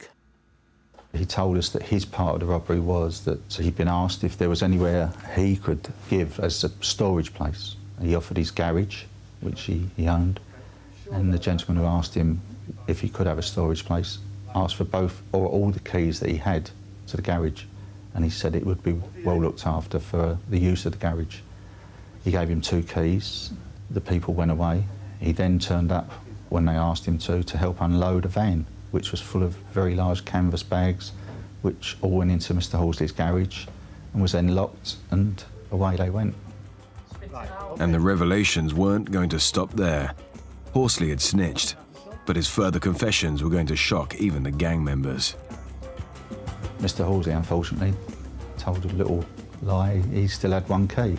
And that night he went back to the garage, went into it, opened some of his torn sacks and found they were all full of money. So in his own statement, he said he helped himself to a few £1,000 and away he went. With Horsley now freely giving information, detectives pushed to find the new whereabouts of the cash. Searches on his garage revealed it was long gone from there.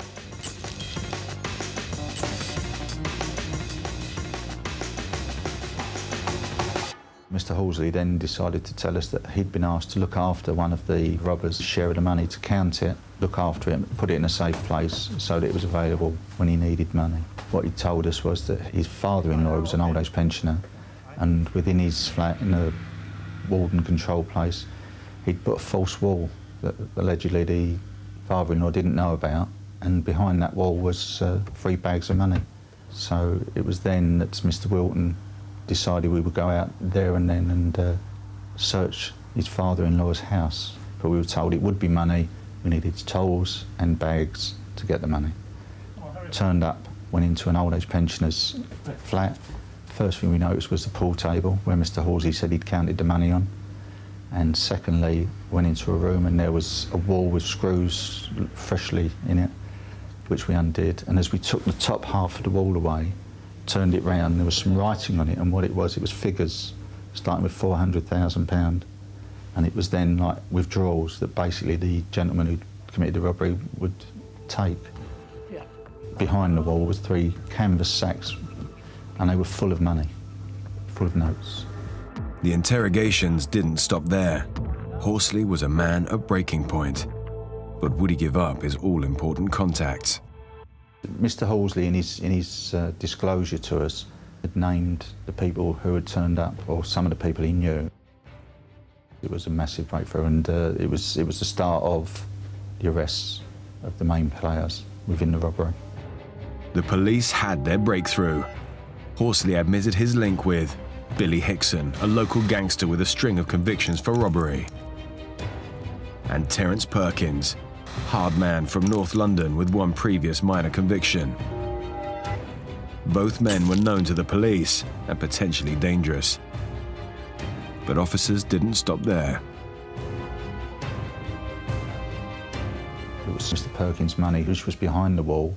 The money was a large breakthrough because we had no evidence. We now have evidence of cash that came from that robbery. They now had one suspect definitely linked with the cash found. But the firm were about to discover they had another supergrass amongst them. Horsley mentioned another man who was on the periphery, a man called Opiola. We didn't know hardly anything about Mr. Opiola, but he gave us a bit of a clue. The flying squad was on the verge of another massive breakthrough. Mr. Alan Opiola was to prove the next big chink in the robber's armor. Detective Chief Inspector Wilson wasted no time in bringing him in for questioning. Our inquiries reveal that Mr. Opiola ran a garage that was owned by John Knight.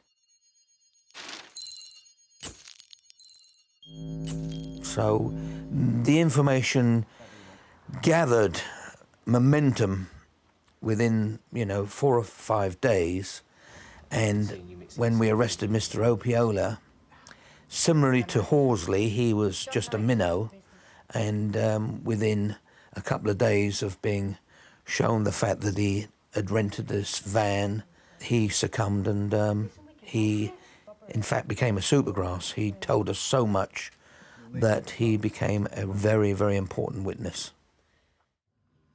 Opiola's information revealed he'd been leaned on by his associate to help after the robbery. And lo and behold, Mr. Opiola deposited £30,000 notes because he'd allowed his house to be used. He stated that his house had been used for 3 or 4 days to count the money from their bags, and it took him 3 or 4 days. His bedroom was used, his wife went and stayed with the mother-in-law. Less than 24 hours after Opiola's revelations, flying squad officers turned up at the next suspect's house. John Knight, well known to the police and business partner of Opiola's. The informants had played right into the officers' hands. The police now had their men, but would the gang reveal all?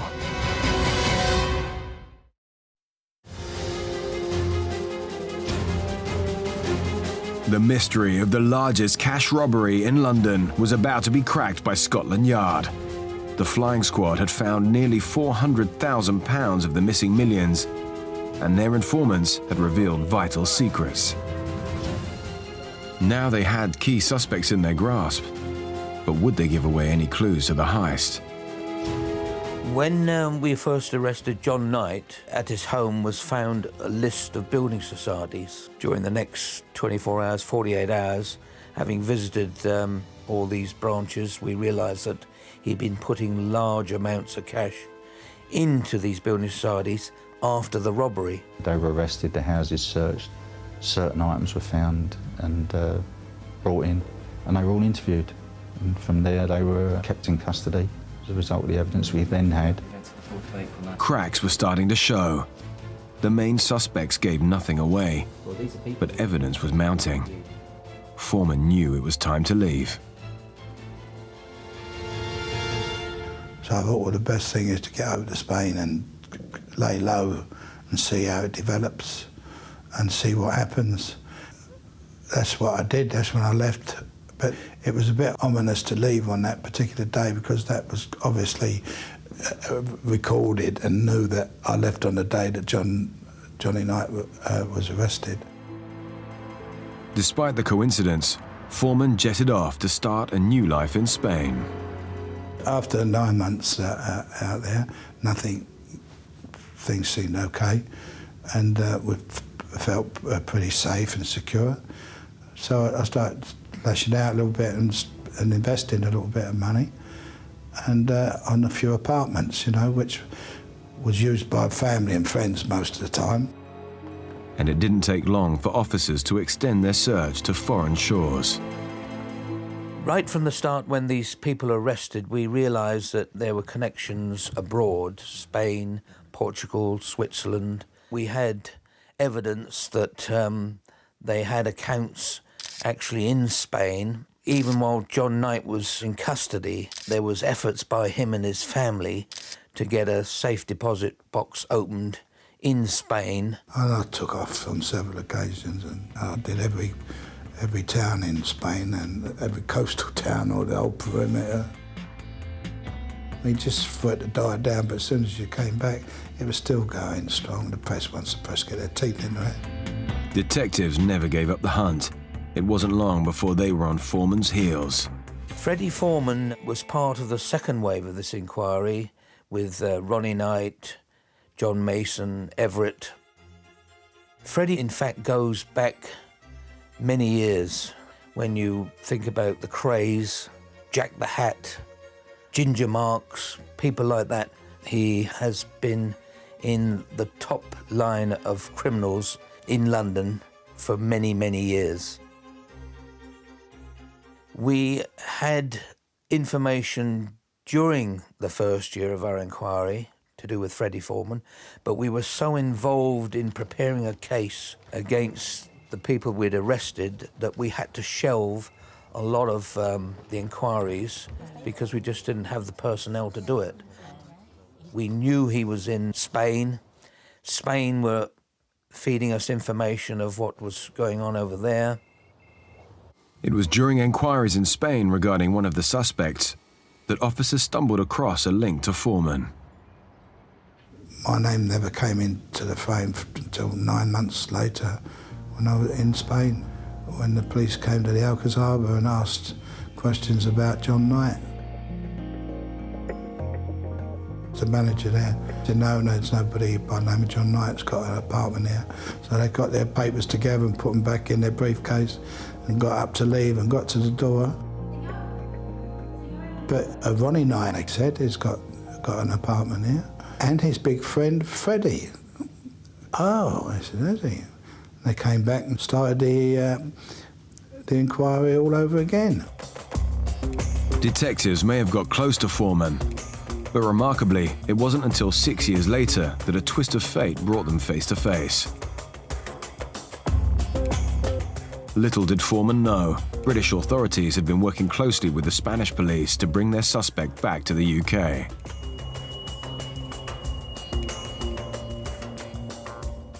As I was getting in the car, they pounced on me. They took me straight to Marbella police station, and they banged me up downstairs in a cage with a load of smackheads and different Moroccans and different nationalities. I said, I want my lawyer over here to just send over for my lawyer, because nobody knew they had me.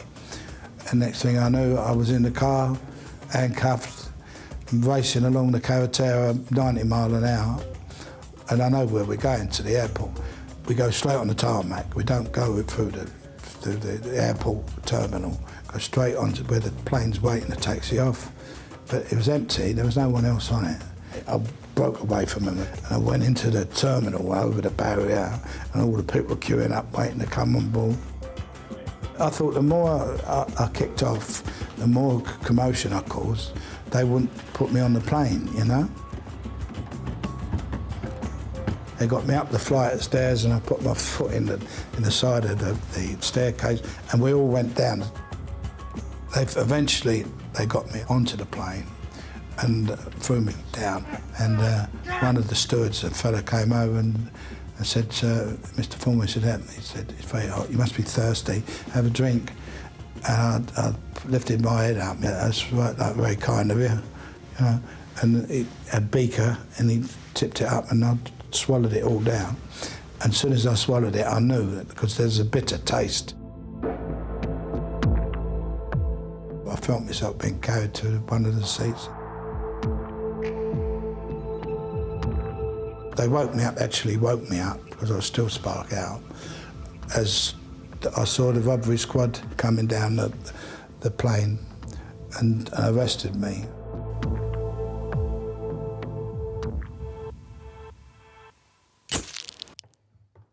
Along with the previous suspects, police now had Foreman. But getting any new information would be hard. And he wasn't about to lead them to any of the cash. If you've got anything on me, then you show me the evidence. We recovered a lot of cash at a relative of Mr. Horsley, But in most cases, the robbers had bought property, put money in banks. So that is why we got several officers from the fraud squad to assist us, because it seemed more of a financial case than it was any other form of evidence. But of course, the thing that let the robbers down mostly was the fact that one minute they were penniless, and from April the 4th of 1983, they had vast amounts of money. So, you know, it just seemed so obvious that they were engaged in this particular robbery. It was only 360,000 they traced that had been transferred from different banks, from different places, and they could prove that. But I had businesses, so I could account for quite a lot of it. The gang were on borrowed time. It had taken years, but Scotland Yard were finally piecing together their evidence through bank account details. But how the gang managed to infiltrate a top security depot remained a mystery until sometime later. Apparently, it wouldn't have happened without the office. The office across the alleyway at the side of the building was really the important reason why you could observe and spot this little chink in the armour, this floor. There's always a lot of involvement, there's a lot of work has to be done. Right the way through the night, sleeping bags, flasks and binoculars and everything to get every little detail, you know, and the angle of the cameras and things like that. Where do you think is a blind spot?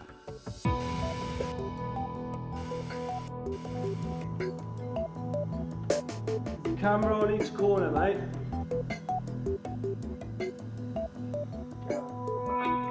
It's not like in the movies when they come all dressed in black like ninja turtle things and they're throwing grappling hooks over the wall and scrambling up. I think they were all a bit too old for all that. So it's just to ladder up the wall and a ladder to go down the other side. And they was all taken away in the van afterwards, apparently. I don't expect any one of the firm would have thought that they would have been there for over 12 hours on the robbery, because it started at 12 o'clock on the night, got to 3 o'clock when it was able to go over the wall when it was quiet, to hole up there and wait until the morning when the first guard came on duty. After years of detective work, officers finally had evidence linking most of the suspects to the robbery.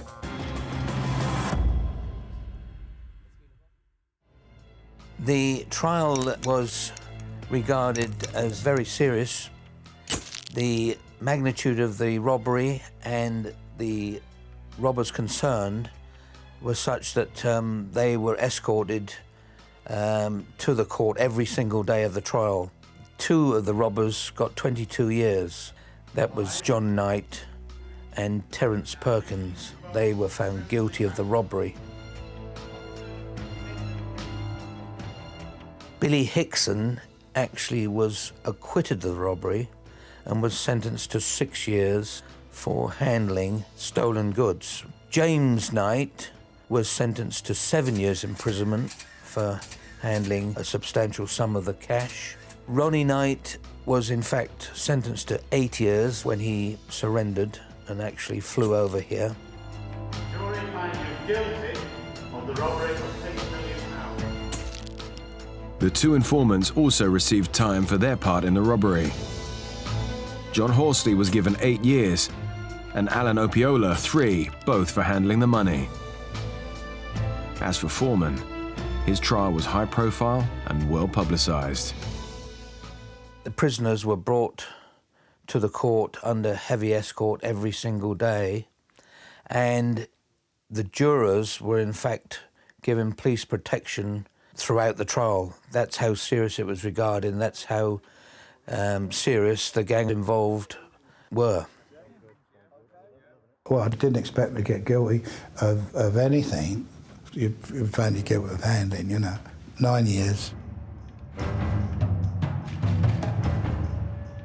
I had to serve 6 years of that, you know. I think in all, 5 of 6 of the main robbers were sentenced to some term of imprisonment. The hunt for the missing loot was over. Scotland Yard had managed to cage a number of top London gangsters, but how much of the £6.5 million was ever recovered? We recovered certain amounts of cash, but the inquiry then was taken over by insurance companies, and they retrieved large amounts through the houses belonging to the robbers, houses they bought in Spain, Portugal and other places. All in all, I believe that nearly £3 million was recovered. It was one of the first cases of criminal bankruptcy where the insurance company then decided to go after the people who'd been convicted and seize their assets. This was a robbery that shook London. It took the authorities over 7 years to recover less than half the cash. The whereabouts of the rest of the money remains a mystery. But despite the gang's planning and skill, most were brought to justice. There is no doubt that the guards on that day had been put through sheer hell, because the fact that they had been held in the premises by these robbers for so long must have caused them great anxiety. All the guards suffered trauma, but went on to recover from their ordeal over time. Despite initial suspicions, no Security Express employee has ever been linked with the robbery. The gang were big, hard men because they lived in an area where they had to be, and they were respected in that way by other villains. People would not mess with them because of their notoriety. I did have sort of two lives. I had the respectable businessman with the pubs and the betting shops and the casino and the nightclubs. And then there was the other side, the darker side. The pressure on my family was immense. For long periods away from home, in prison, you know, it's a long time out of anybody's life.